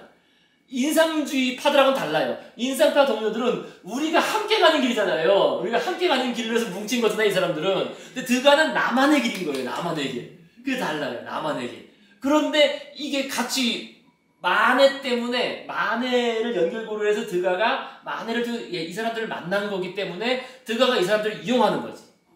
그게 포인트예요. 또 쓴 것처럼 결국 평가가 이거는 그 미술사 책이 있는 평가입니다. 그리고 제가 봐도 그렇고 그러니까 드가는 자신을 알리는 목적으로 합동 전시를 이용했다는 점이 너무도 분명해요. 즉 그러니까 인상주의를 위해서 정착한 게 아니라 이건 분명하죠. 자신이 그러니까 다른 사람들은 모네 르누아르는 우리는 뭔가 새로운 스타일 기존 아카데미 전통과는 다른 예술인데 다른 미술이지만 하나의 방향이 있는 거잖아요. 우리가 직접적으로 태양광선에 지각되는 순수 인상을 우리가 포착해서 그리는 그게 진짜 우리가 경험하는 거다라는 어떤 하나의 방향은 나름 있었다는 거예요. 그래서 그 방법들은 살짝 달랐지만은요. 어쨌든 모네, 르누아르, 피사로 이런 사람들 다 그쪽 방향으로 하나예요, 그죠? 하나의 방향으로 가는 그런 모임으로 한 건데 사실은 드가 거기 꼽사리 뛴 게 얹힌 거죠 사실은. 드가는 결코 인상주의를 위해서 동참한 거예요. 아카데미와는 다르지만 새로운 인상주의라는 스타일을 위해서 동참한 게 아니라는 거예요. 자기가 얹혀가는 거예요. 오히려 얹혀가는 겁니다. 근데 그걸 이용한 거죠 이게. 그래서 이렇게 보시면 돼요. 그러니까 드가는 처음부터 자신이 인상주의자라고 불리는 것을 시정회가 거부했어요. 물론 이제 첫 회 전시회하고 그 인상주의라는 명칭이 붙었잖아요. 얘들은 이거 그냥 인상만 그린 거고 제대로 완성도 안 했다 그래서 약간 비하하는 식의 명칭이 처음에 붙은 건데, 그죠? 그 평론가들이, 그죠? 인상만, 슬쩍 인상만 그리고 제대로 완성도 안 했다. 그런데 이제 그런 의미를 비하하는 뜻으로 이제 붙었지만은 드가는 비하는 의미를 넘어서 자신이 인상주의가 아니라는 거예요. 무조건. 계속 그렇게 주장했어요, 자기는. 그래서 드가는 8회의 합동전시 중에서 7회를 제외하고는 모두 참여했습니다. 이 7회는 왜 제외됐는지 그때 기억나시죠? 왜? 그죠? 드가가 아주 혼자서 막 독주를 하다 보니까 카유보트가 이제 제동을 걸고, 그죠? 5회, 6회 다 안 하고, 그러면서 이제 카유보트가 옛 동료들을 모아서 우리가 진짜 한번 해보자 해가지고 다시 다 불러 모으잖아요. 그죠? 그동안 떨어져 나갔던 모네 르나를 다 불러 모아서 진짜 인상주의 그 전시회를 하려다 보니까 드가는 이제 떨어져 나가게 되는 거지. 이 사람들을 참가시킬 수 없다라고 하는 바람에 자기의 그 다른 스타일, 드가의 그 또 다른 그룹원들을 우리는 그 사람들은 참가 못 시킨다 해가지고 드가도 이제 떨어져 나갑니다. 그래서 한 번 그 빼고, 그죠? 한 번 빼고는 다 참여했는데, 근데 다 참여한 이유가 뭐냐면 인상주의를 왜 참여한 게 아니라는 거예요. 사실은. 그러니까 그러면서 전시회 명칭에도 인상주의자가 포함되는 것에 항상 반대했습니다. 그래서 1회 전시회는 그냥 무명예술가들의 전시회였고 2회 전시회는 그냥 전시회였어요. 전시회 제목이. 근데 3회 전시회 때부터는 사람들이 좀 그래도 알려졌잖아요. 인상주의자 이렇게 알려졌기 때문에 3회 전시회에 인상주의자 전시회라고 이름을 처음으로 붙였습니다. 근데 거기에 아주 격렬히 반대했어요. 자기는 붙이면 안 된다. 근데 그 3회 전시 물주가 카유보트 아니에요. 카유보트가 구입한 친구가. 카유보트 주장하면 어쩔 수 없었는데 4회 전시 때부터는 모네도 떨어져 나가고 르나도 떨어져 나가고 이제 살롱전도 가버렸잖아요. 그때, 그죠? 하는 바람에 이제 없으니까, 그죠? 들어가갖고 거꾸로 막 모네 같은데 장례식 그 광고 내버리고, 그죠? 그죠? 그 기억나시죠? 그러면서 자기가 이제 막 한 거야. 자기 멋대로 해가지고 4회 전시에는 리얼리스트 및 분명히 자기가 집어넣은 거야. 자기가 집어넣은 거야. 리얼리스트 및 독립, 그죠? 앵뱅펑당스, 그죠? 독립, 인디펀던스, 독립미술가라는 명칭을 집어넣었어요. 자기가 인상주의라는 명칭도 있었는데 카이보트 때문에 그걸 집어넣었는데 카이보트 때문에 있었지만은 이거를 집어넣었다는 겁니다. 자신은 인상주의자가 아니라 그랬어요. 처음부터 끝까지. 자기 스스로는. 그러니까 자기는 이게 그냥 말 그대로 합동 전시회 뿐인 거예요. 인상주의 전시회가 아니었던 거예요. 자신의 생각에는. 인상주의만을 위한 전시회가 아니라 합동 전시회. 어떤 합동 전시회? 그냥 새로운 스타일의 합동 전시회. 그러니까 아카데미랑은 다른. 근데 생각해보시면요. 아카데미랑 다른 그 스타일을 가지고 전시회를 할 수가 있나? 혼자 개인이? 그 당시에는 힘들죠. 그게 힘이 안 되잖아요. 그죠? 힘도 안 되고 알아주지도 않고. 그러니까 이제 모아서, 그죠? 아카데미와는 다른, 그죠? 다른 새로운 스타일, 뭔가 실험적인 시도들을 대중적으로 선보이려면은 혼자 힘으로는 이게 쉽지가 않고, 그러니까 이런 다양한 동료들, 그죠? 라팔리나 이런 자신의 또 다른 그룹원, 그 다음에 이 기존에 있던 모네, 르누아르, 또 거기에 물주, 카이보트도 있고 말이야. 돈 많은 카이보트, 또 마네가 나름 또 그 이름 마네의 그 바티놀 그룹이라고 알려지기도 했고, 그러니까 이걸 거기에 꼽사리를 자신을 이용한 거지, 계속, 그죠? 자신은 결코 이 인상주의를 위한 동참은 절대 아니었다는 거예요. 그러니까 한마디로 이겁니다, 이거. 자신들의 이런 시도들을 선보일 수 있는.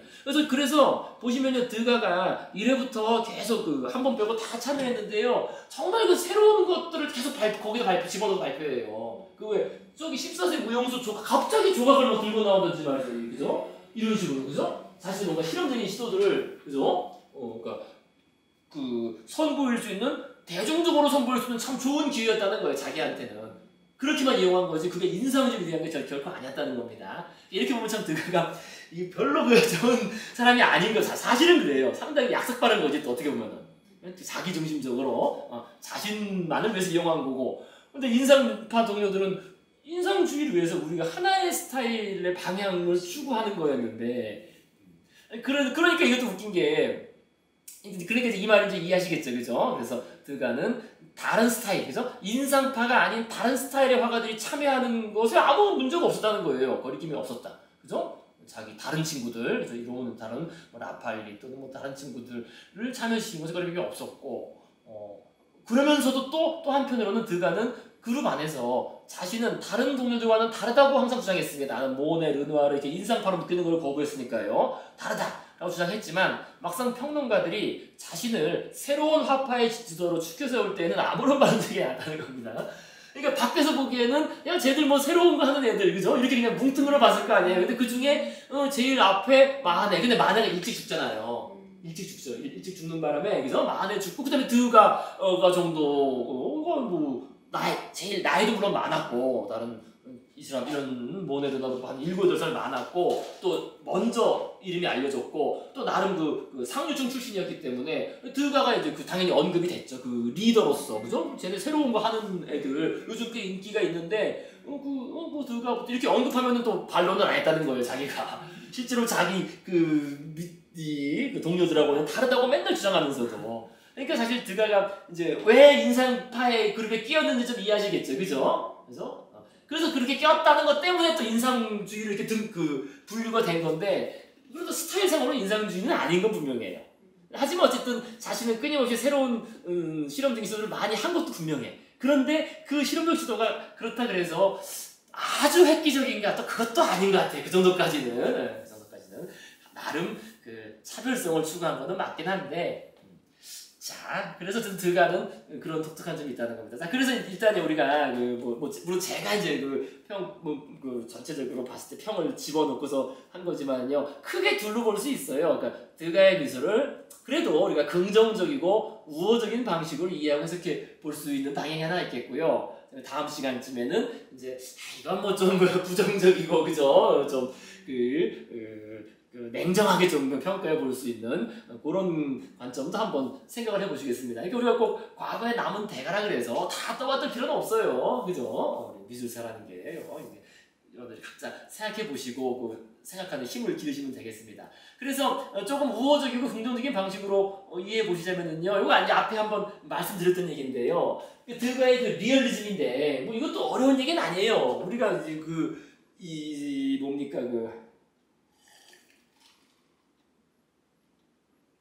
아까 말씀드린 것처럼 리얼리즘이 꽃을 피운 것은 소설이라고 했습니다. 소설, 리얼리즘 그 계열의 소설 작가들, 뭐 톨스토이, 그죠? 도스토옙스키, 찰스 디킨스 이런 사람들, 유명한 19세기 작가들을 통해서 리얼리즘 소설이 꽃을 피우는데, 근데 그 소설에 등장하는 게 뭐냐면요, 예를 들어 영국의 찰스 디킨스 소설 같은 경우에는 사회의 어두운 뒷골목 이런 거 나오잖아요. 근데 그게 뭐냐면은요, 사실 이 얘기예요. 그게 우리 눈앞에 현실로 보이는 것에 뒷골목이 있는 이야기잖아요, 그죠? 근데 그런 것들이 있기 때문에 눈앞에 보이는 현실이 있다는 거예요, 그죠? 뒷골목의 어떤 빈민굴, 노동자, 이런 사람들의 치열한 어떤 갈등과 다툼, 투쟁, 이런 게 희생 등이 있기 때문에 이 멀쩡한 자본주의가 이렇게 돌아가는 것처럼 보일 뿐이라는, 사실 그게 기본 구도거든요, 사실. 그 기생충이 리얼리즘 이라는 게 기본 계열이 그렇다는 거예요. 반지하에 이렇게 살고 있는 게 이제 그런 게 있기 때문에 그 위에 이제 화려한 이런 현실이 그죠? 있다는, 사실 기본 설정이에요, 그게. 기본적으로. 이게 리얼리즘의 기본 설정이에요. 그러니까 그런 우리 눈앞에 보이는 현실, 물론 여기서 현실이 이게 사회 현실이죠. 그냥, 그죠? 자연의 이런 현실이 아니라, 그죠? 자연적인 대상 사물이 아니라, 그러니까 사회 현실, 우리 눈앞에 보이는 현실로 보이는데, 이렇게 멀쩡하게 현실로 보이는데, 그것들을 가능하게 하는 진짜 현실이 있다는 거예요. 그죠? 그 진짜 현실, 좀 전에 말씀드린 찰스 디킨스가 그린 뒷골목의 모습이라든지 그런 것들, 그죠? 또는 이제 우리 드가로 말하면 바로 발레 무용수들은 무대에서는 화려하게 겉모습으로 화려한 현실처럼 삐까번쩍하지만 그것을 가능하게 하는 진짜 현실은 그 뒷모습인 거잖아요. 뒤에서 정말 눈물을 흘리며 연습하고 힘들어서 다리 주물르고 있는 그 현실들, 그죠? 그래서 요게 사실 쉬워요. 이게 공식입니다. 이게 전통적인 철학적 개념으로는 뭐겠습니까? 철학적인 개념으로는 전통적으로. 철학적인 개념으로는 우리 우수 학생 전통적인 철학적 개념으로는 그 유명한 겉으로 보이는 것과 그래서 이 겉으로 보이는 것과 우리는 그게 진짜로 알지만 그 밑에 진짜 현실이 있다. 요거를 이 말을 살짝 바꿔서 어떻게 표현해요 우리가?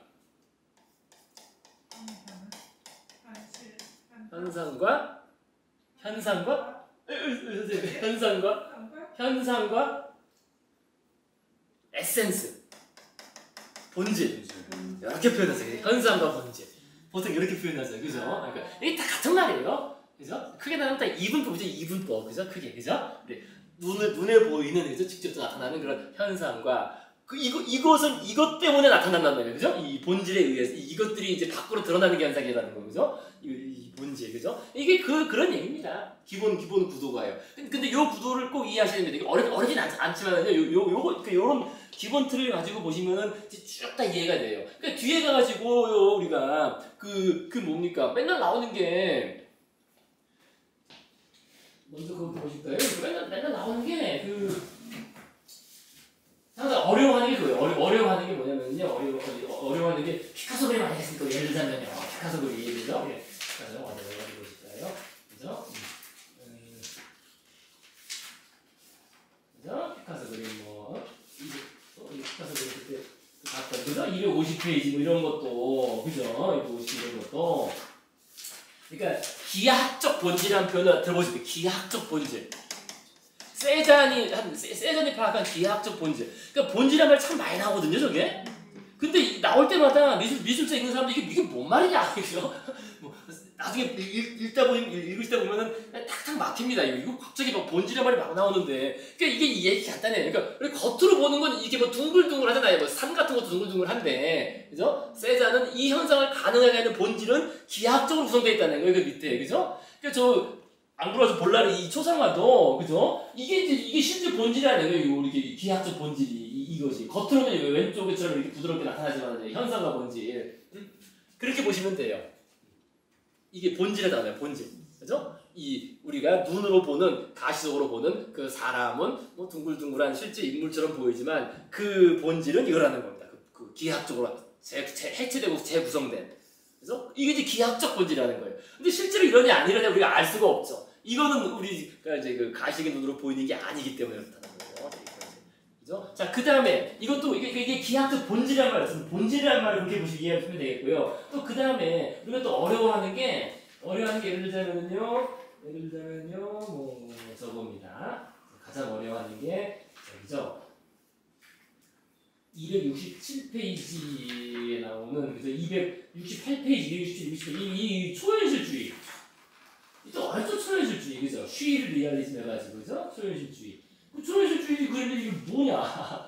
그죠? 초현실주의 그림도 간단해. 초현실주의 그림도, 그러니까 초현실주의 그림도 우리가 다양한 인간 행동들의 현상들이 나타나는데, 그죠? 이거를 이 현상, 이게 똑같아요. 눈앞에 보이는 현실들을 가능해 하는 그 진짜 현실, 그 본질이 뭐냐? 이게 무의식이라는 거예요. 무의식. 그 무의식을 그리다는 거예요, 사실. 무의식의 세계. 초현실주의 그림들. 그렇게 이해하시면 쉽습니다, 그게. 큰 틀에서. 그래서 이게 쭉 가는 거예요, 다 그냥 쭉 가는 겁니다. 그래서 현상과 본질의 이분법적인 이 구도를 가지고 보시면 쉽습니다. 근데 물론 이게 순환하죠, 순환하기 때문에 이제 그 얘기를 하게 되면은 이제 우리가 그때 케이스 바이 케이스 얘기해야 되는데 어쨌든 그렇게 보시면은 다 이 구도가 다 똑같아요. 그러니까 뭐 감정 같은 경우 결국 감정이 본질이 되는 거예요. 감정을 중요시하는 표현주의 같은 경우도 그죠? 이 감정이 본질이 되는 거고 그걸 표현된 그림이 현상이 되는 거고요. 사실은 그렇다는 겁니다. 어렵지 않습니다. 보시면요, 이 구도에서. 그러니까 이것도 지금 이게 현실인 거죠. 이게 현상인 거죠. 우리 눈앞에 현실로 보이는 것들, 그죠? 화려한 발레리나의 어떤 그런 모습이 현상인 거고. 그것을 가능하게 하는 게 뭐냐? 그것이 이제 진짜 본질 또는 진짜 현실이라고 표현한 거예요, 그죠? 진짜 현실. 그게 뭐냐? 그게 바로 무대 뒤의 모습들이라는, 무대 뒤의 모습뿐만 아니라 무대 뒤에서 벌어지는 정말 수많은 일들이죠. 수많은 현실적인 행위들, 그죠? 뭐 연습, 동작, 그죠? 이런 등등. 그래서 그거가 이제 중요하다. 그거를 포착해서 재현하는 것. 그게 이제 드가 리얼리즘을 좀 우호적으로 해석해주는 방식이라는 겁니다. 그리고 아까도 말씀드린 초현실주의는 이게 이제 무의식이라는 거예요. 무의식, 우리의 무의식이 의해서 이런 것들이 나타난다는 것이고, 그다음에 뭐 입체주의는 그게 이제 기하학적 구조물이라는 거예요. 기하학적 구조가 밖으로 드러난다는 것이고, 이게 진짜 현실이 기하학적 구조라는 얘기고, 굳이 말하자면 그렇다는 것이죠. 우리 옛날에 배우는 그런 사물의 분석, 말이 그런 약간 그런 거 배웠는데 그거랑은 또 다른 건가요? 사물의 본성. 그러니까 본성이란 말은 그게 본성이란 말은 좀 애매해요. 본성은 이게 네이처거든요. 그러니까 네이처하고 에센스는 조금 좀 영역이 다르죠. 네이처는 자연적으로 가지고 있는 거니까. 자연적으로 가지고 있는 게 그러니까 자연적으로 가지고 있는 본성이 이렇게 나타날 수도 있고 이렇게 나타날 수 있다는 거예요. 그러니까 그 본성을 또 사실 나눠볼 수도 있어요. 자연적인 본성을 나눠서 뭐 당장 아까도 말씀드린 초현실주의 같은 경우에는 그 자연적인 본성 중에서 무의식적인 게 본질이고, 그죠? 밖으로 드러나는 행동은 이제 그 현상이고, 무의식이 있기 때문에 무의식에 의해서 어떤 행동이 막 나타나는 현상으로 나타나는 것이고, 그죠? 그러니까 본성적 행동이라고 그랬을 때 그걸 어떻게 말해야 될지는 말하는 것 따라 다르겠죠. 본성이라는 그거랑 좀 다르네요. 예, 아예 좀 영역이 다르겠죠. 본성이라는 말 쓰게 되면은요. 그래서 인상주의 같은 경우는 순간에 포착을 하는 건데 그게 네. 비각적으로 잡는 거예요? 아니면 그때의 감정으로 느끼는 순간에 포착한다고 하는데 그럼 뭐로 표현해야 돼요? 그러니까 모네는 지각 이거죠. 이게 중요해요. 이거죠. 그죠? 오히려 현상적 지각. 그것만. 네, 그렇죠. 그것만이 우리가 지각할 수 있는 거다. 그죠? 그 본질 자체가 없더라고. 본질은 그렇죠. 이게 없는 거죠. 그러니까 없거나 우리가 접근할 수 없는 거예요.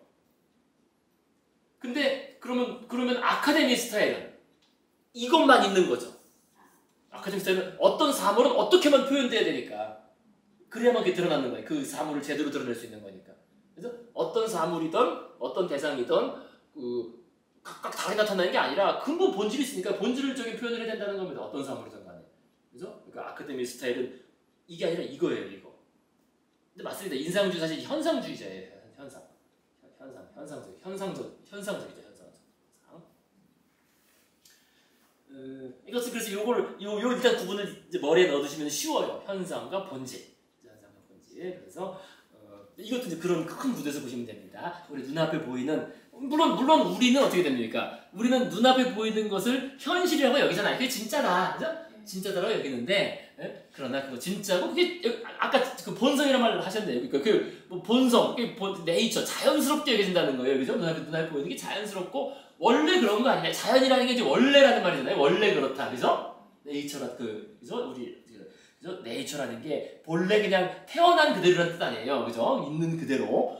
근데 그게 아니라는 겁니다. 우리 눈앞에 현실로 보이는 게 자연스러운 걸로 그렇게 보고 자연스러운 것으로 보이지만 그게 결코 자연스러운 게 아니다. 그죠? 특히 그 눈앞에 펼쳐지는 모든 사회적 현실입니다. 그죠? 우리가 이런 자연 대상이 아니라 사회적 현실은 인위적이고 집요한 계획, 의도에 의해 만들어진다는 겁니다. 사회 현실은 그냥 되는 게 없다. 그냥 되는 게 없이 겉으로 보는 거랑 실제 만들어진 과정은 다르다는 겁니다. 그래서 이제 대표적인 게 이제 말씀드린 이거예요. 그러니까 무대 위 발레 무용수들의 춤 동작을 보면은요. 그러니까 발레 무용수들의 그 지상 과제 해야 되는 핵심적인 과제가 사실 이겁니다. 그죠? 그걸 일반화시켜서 하나로 말하면 이거예요. 정말 어려운 동작을 자기 발끝에 쓰지도 못하는 이거죠.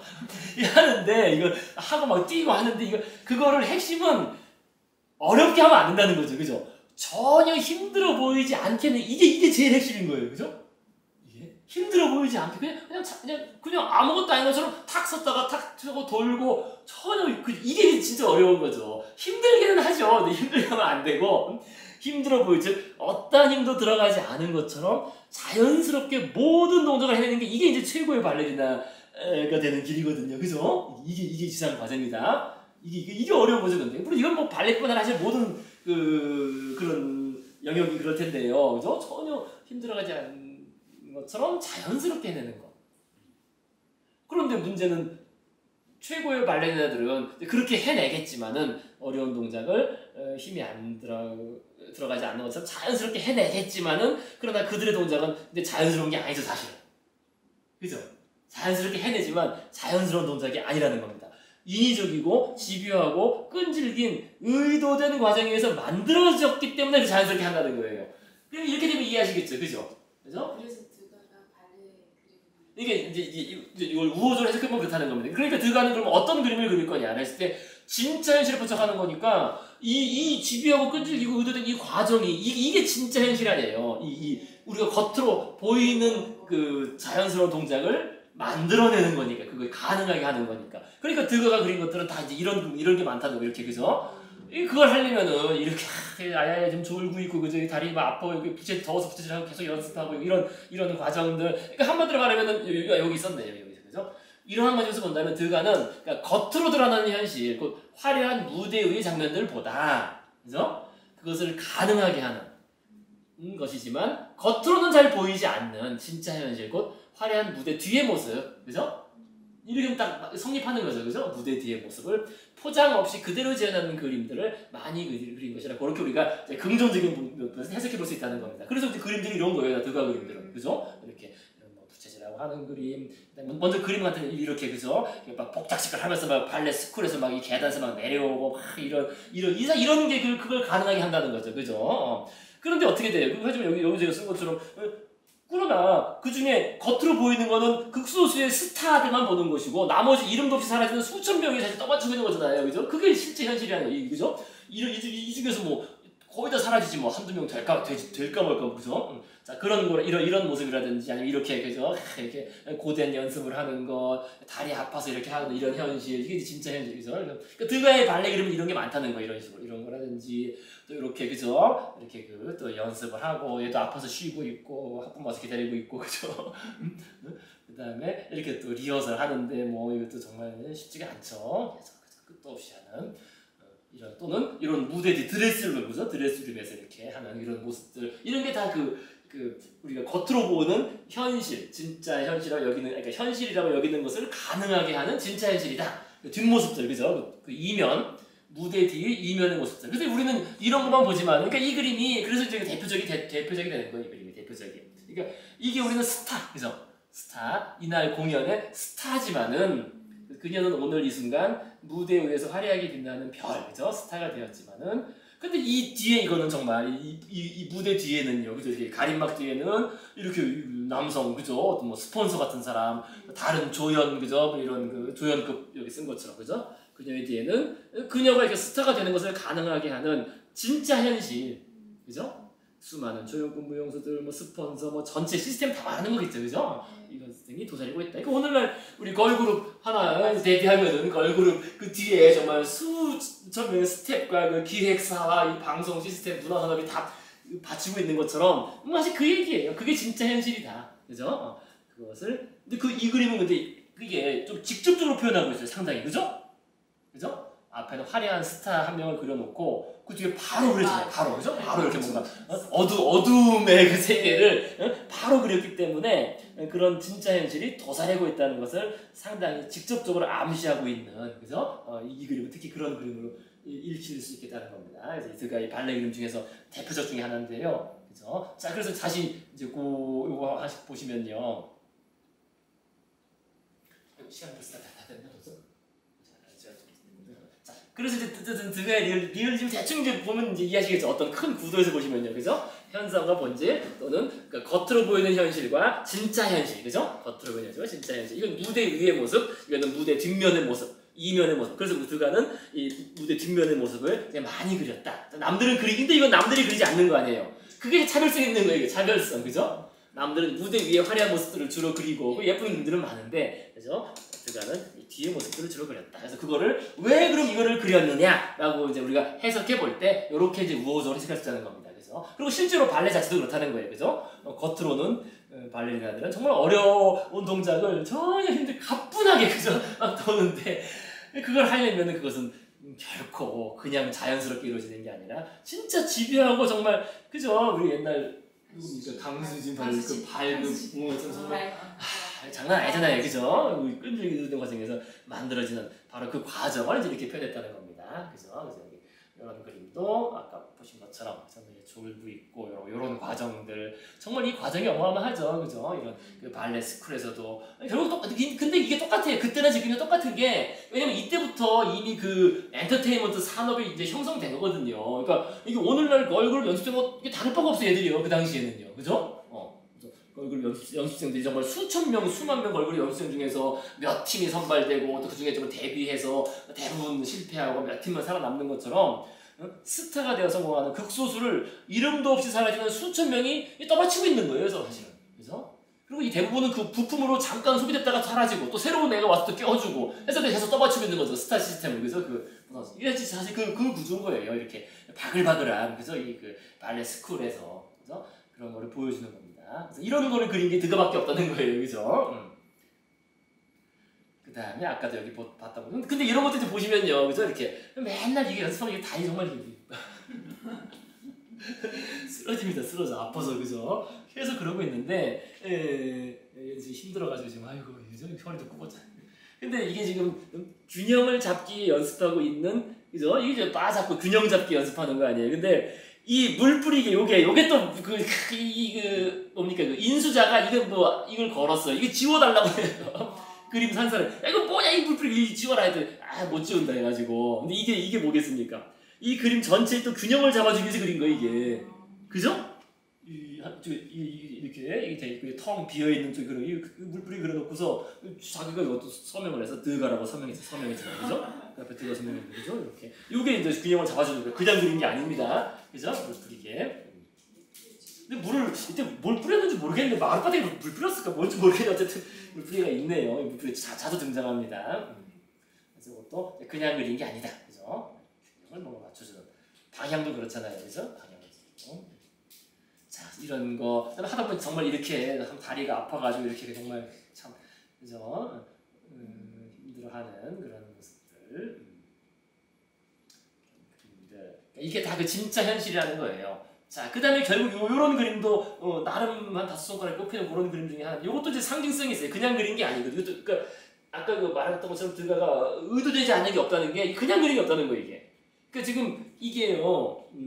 이게 이제 발레 선생이고요. 이제 머리가 좀 민머리 발레 선생이 보고 있고, 얘는 지금 힘들어서 쉬고 있어요. 너무 힘들어서 발레죠. 연습하고 잠깐 얘들은 잠깐 쉬는 애들이고, 그죠? 머리 풀고 잠깐 쉬고 있고, 여기 이제 아마 이쪽에 학부모, 그죠? 학부모가 신문을 읽고 있는데 여기 세 명이죠. 거울에 비쳐 있고 3명이 지금 발레 수업을 하고 있고 교사가 쳐다보고 있습니다. 근데 그냥 그린 게 아니라는 거, 이게. 그죠? 치밀하게 계산돼. 그러니까 저 뒤에 있는 게 저기 유리층에 있는 거울이거든요. 이 거울, 발레 교실에 항상 거울이 크게 있습니다. 저 거울 보면서 이제 동작을 보는 거지, 자기가 연습하는 거니까요. 거울이 있는데 이 거울 이쪽에 지금 비친 모습이죠. 이쪽 바깥에서 창을 통해서, 이게 창이잖아요. 밖에 또 창이, 저쪽에 창이 또 거울이 비친 거잖아요, 그죠? 창 밖에 모습이 들어오고 있는데 이 창 밖에는 이게 저 파리의 그 화려한 여기 건물 크잖아요, 그죠? 화려한, 그 당시로는 이게 대단한 거예요. 그 당시에 저렇게 큰 건물, 그죠? 그 당시에는 이 파리의 좀 화려한 화려한 도시가 지금 비치고 있는 거예요. 그러니까 얘들이 지금 이렇게 하는 이유가 뭐겠습니까? 3명이 거울 뒤로 비치는 화려한 도시, 화려한 삶을 나가기 위해서, 스타가 돼서 나가기 위해서 연습하는 거 아니겠어요? 그래서 애들 3명은 연습하고 있는데, 그죠? 그러면 이제 나가기 위해서는 어떻게 돼야 돼? 저 비치는, 그죠? 거울에 비친다는 것도 일종의 사실 그 상징성이라고 했습니다. 거울에 비치는 게 항상 뭐라고요? 환영, 그죠? 팬텀, 진짜가 아닌 가상, 그죠? 사실 겉보기에는 화려하게 보이지만 이제 진짜 안녕이가 없는, 사실 그렇잖아요, 그죠? 그런 그 의미가 들어가 있습니다. 항상 거울에 비쳤다는 게 항상. 그래서 서구 철학 사적으로 항상 거울에 비친 모습은 진짜가 아니다. 진짜처럼 보이지만, 그러니까 진짜처럼 보일 뿐 진짜가 아니다. 그러니까 저 뒤에 비치는 도시의 화려한 모습이 진짜 화려한 것처럼 보이지만 화려한 게 진짜가 아닌데, 어쨌든 이들은 글로 나가야 돼요, 그죠? 글로 나가기 위해서 열심히 연습을 하는 건데, 근데 그걸로 위해서 어떻게 해야 돼요? 그 도시로 나가기 위해서는 이들의 삶은 보이지 않는 이 사선의 경계를 수도 없이 넘나들어야 할 것이다. 이건 제가 해석을 쓴 건데요. 구도상으로 이게 그냥 그려진 게 아닙니다. 그죠? 이게 사선이 명확히 있어요. 즉, 이 삶과 거울 밖의 삶이 세 가지로 볼 수 있어요. 3가지로. 그죠? 이게 지금 이게 딱 요거 그죠? 이 학부모가 읽고 있는 신문하고 요 마룻바닥 선 그죠? 선이 있죠. 마룻바닥 선이 나름 희미하게 있고 그 다음에 이 발레 교사의 이 선 이게 그냥 된 게 아니라는 거예요. 그냥 나름 이 선을 확고히 긋고 있고 여기 이게 딱 간격이 있잖아요. 그죠? 그러니까 얘들이 어떻게 되겠습니까? 이렇게 막 열심히 하다가 저로 못 나가고 다시 일로 오겠죠. 와서 쉬고 쉬었다가 그래서 사선을 넘어서 다시 이쪽 세계는 그죠? 자기 이제 실제 자신의 현재 현실이죠, 그죠? 자신의 엄마라든지 이렇게 쉬고 있는 현실, 그죠? 현실 속에 자신 실제 현실 속에 속한 삶이고 해서 여기 잠깐 쉬었다가 다시 또 넘어가서 열심히 연습하고 못 넘어가면 다시 또 오고 그래서 왔다 갔다 해서 넘나든다는 거죠, 그죠? 그러니까 쉽게 말하면 이 그림은 이 사선과 저 거울을 통해서 세 가지 삶으로 되어 있다는 거예요. 좀 이해되시겠죠, 그죠? 그래서 이 사선 보이지 않는, 근데 그 사선은 보이지 않지만 이게 분명히 있다는 거예요, 그죠? 우리 눈에는 보이지 않지만 이들의 삶은 보이지 않는 이 사선의 경계를 수도 없이 넘나들어야 한다. 왔다, 그죠? 다리 주물르고 쉬었다가 또 갔다가 그러나 과연 간다 그래서 그것은 환영에 불과하다. 그런 이제 메시지가 있다고 이렇게 우리가 뭐 우호적으로 해석하면 그렇게 해석해 볼 수 있겠습니다. 자, 그래서 뭐 그렇게 열심히 연습하다가 나중에 리허설 같은 것도 하겠지 이런 식으로 리허설. 그래서 이것도 같은 경우에도 그 드가가 자주 구사했던 그 구도가 정말 잘 나타나 있죠, 그죠? 그래서 드가는 항상 인물들을 한쪽으로 몰아놔요, 그죠? 이렇게 그죠? 그냥 이렇게 배치하지 않고 한쪽으로 항상 몰아넣습니다, 인물들을. 그래서 이것도 한쪽으로 몰아넣잖아요, 몰아넣고, 그죠? 인물들을 몰아넣는. 그래서 인물들은 한쪽으로 이렇게 좀 몰려있고, 그죠? 비대칭적으로 또 넓은 공간이 항상 이렇게 비어있어요, 그죠? 비어있고, 그 다음에 또 연주자의 모습, 이 바이올린 연주자, 반주자의 모습은 또 잘려있죠, 이렇게, 그죠? 자르기, 그죠? 요런 식의 드가가 자주 구사했던 그런 이제 구도 방식입니다, 이렇게. 그러니까 요게 한편으로는 드가의 그림을 다른 사람들의 그림과는 뭐 차별성이에요, 그게 또 나름. 드가는 이런 식으로 열심히 자신만의 그 차별성을 추구했다라고 그렇게 볼 수 있겠습니다. 자, 그래서요, 어쨌든 이렇게 리허설을 거치고 나서야 데뷔를 할까 말까지 사실, 그죠? 데뷔할까 말까인데요. 그리고 아까도 봤던 것처럼 이런 식으로 드가는 무대 뒤 드레스룸의 모습도 이렇게 여러 그렸습니다. 이거 말고도 많이 그렸습니다. 드레스룸, 이렇게 화장대, 화장하는 장면들, 그죠? 이거는 다 이제 파스텔, 그죠? 뭐 파스텔로 그린 그런 작품의 그림입니다. 그래서 좀 많이 그렸고요, 여러분도. 그다음에 아까 봤던 요 그림 이렇게 정리가 되는 거죠. 그렇게 해서 이제 스타가 한 명 탄생하지만 그 뒤에는 우리가 지금 봐왔던 그런 현실, 진짜 현실이 이렇게 도사리고 있다라는 것을 결국 해석해 볼 수 있겠다라는 거겠습니다. 그리고 이제 이 경우는 그 이제 모델이 있어요. 실제 이 배우 이 프리마 발레리나. 그래서 앞에 사람과 이 사람이 같은 사람인데요. 근데 드가는 얼굴 표현을 제대로 안 했죠. 그죠? 얼굴이 중요하지 않아요. 근데 요거는 살짝 요런 그 코, 약간 매부리 코 같은 약간 그 매부리 코 그런 약간 스타일이 있죠. 이 여성 코가 살짝 드러납니다. 코 선이 좀 드러납니다. 그죠? 드러나는데요. 이 여성입니다. 이 여성. 그 당시 아주 유명했던 프리마 발레리나 로지타 마우리라는 그런 여성이라고 합니다. 드가랑 뭐 실제로 친했고요, 나름. 다른 작가도 많이 그렸습니다. 그런데 이 사진을 보니까요, 오늘날하고 비교가 안 되더라고요. 이 당시 발레리나들은 짧아. 이게 벌써 거의 뭐 150년 전이잖아요. 그러니까 이때는 여성들 키가 작았어요, 당연히. 작았죠, 그죠? 작았고, 그래서 뭐 160이면 큰 거고, 다 150대 보니까 대부분 다 150대고, 그래서 머리가 좀 더 크고, 오늘날엔 뭐 이거 쫙 170도 쫙쫙 뻗어 있잖아요. 그래서 그때 사진하고 실물을 이렇게 보니까 그 당시는 사람들은 맨날 그거만 봤으니까 뭐 별게 없어. 오늘날에 이제 우리는 그래서 쭉 길게 키가 10cm 이상, 10cm가 뭡니까? 더 컸지. 이런 걸 보니까 좀 짧더라고요. 그래서 좀 짧아요. 다리 모양도 좀 그렇고 좀, 그죠? 오늘날에 우리가 보던 그런 얼굴로 밀어내더라고는 보다는 좀 짧습니다. 어쨌든 그 당시 그 유명한 발레리나. 그리고 또 이제 아라베스크라는 게 이 발레 이 동작입니다. 동작명이 아라베스크라는 겁니다. 아라베스크 하면서 마지막에 이제 끝내는 장면이죠. 꽃다발 받고 이제 프리마 발레리나가 아라베스크를 하면서 인사하면서 마무리하는 그런 장면입니다. 자, 그래서 요 그림도 유명한 장면. 요 그림하고 요 앞에 요 그림도 요 드가의 발레 그림 중에서 유명한 그런 그림이 되겠습니다. 자, 그 다음에 이제 또 이제 유명한 그게 필적하게 유명한 그림이 요 그림인데 이게 시간이 되려면 시간이 되겠는데요. 다음 시간에 해야 되겠는데요. 근데 핵심은 이것도 간단해요. 핵심만 말씀드리면 이제 끝내겠습니다. 그러니까 다음 시간에 요거부터 할 텐데요. 그러니까 지금 이 그림하고 그 다음 그림하고 보시면요, 이게 비슷해요. 그죠? 비슷해서 제가 그 다음에 이렇게 비교를 넣어놨는데 이렇게 보시면 뭐 이 발레 선생도 비슷하게 있고 애들도 이렇게 쫙 있고 근데 이 그림이 완전 다르거든요. 그죠? 느낌이 달라요. 느낌이 그죠? 구성은 비슷한데 느낌이 많이 달라요. 그죠? 그래서 그것이 어디에서 어떤 차이가 오는지 그거를 이제 보도록 하시겠습니다. 그래서 먼저 한 가지 말씀드리면 그래서 이 기둥이 중요해요. 기둥이 아까 말씀 이 기둥이 화면 분할하고 화면 분할. 그죠? 화면을 분할해가지고 나름 그 안에 묶여 있거든요. 이게 묶여가지고 이게 그래서 우리 지각은 우리 그 시각은 어떻게 지각한다고요? 이거를 묶어서 지각하기 때문에 이 기둥이 있으면은요 기둥끼리 하나씩 묶어가지고 아까도 우리가 봤잖아요. 이게 둘로 분할하는 거랑 셋으로 분할하는 게 다른 것처럼 오케스트라에서 다른 것처럼 분할해놓고 나면 이게 좀 멀리 보여요. 한 무덩이, 두 무덩이 이런 식으로 우리 뇌가 계산을 한다고 해서 멀리 보인다는 겁니다. 근데 요거는 똑같은 그 교실인데도 이게 거울이에요. 거울 그냥 기둥으로 완전 분할되어 있지가 않아요. 그래서 이거는 좀 더 가깝게 보여요. 그래서 느낌상 그렇죠, 그죠? 그죠? 이거는 그죠? 느낌상 멀리 보이고 이거는 느낌상 가깝게 보여요.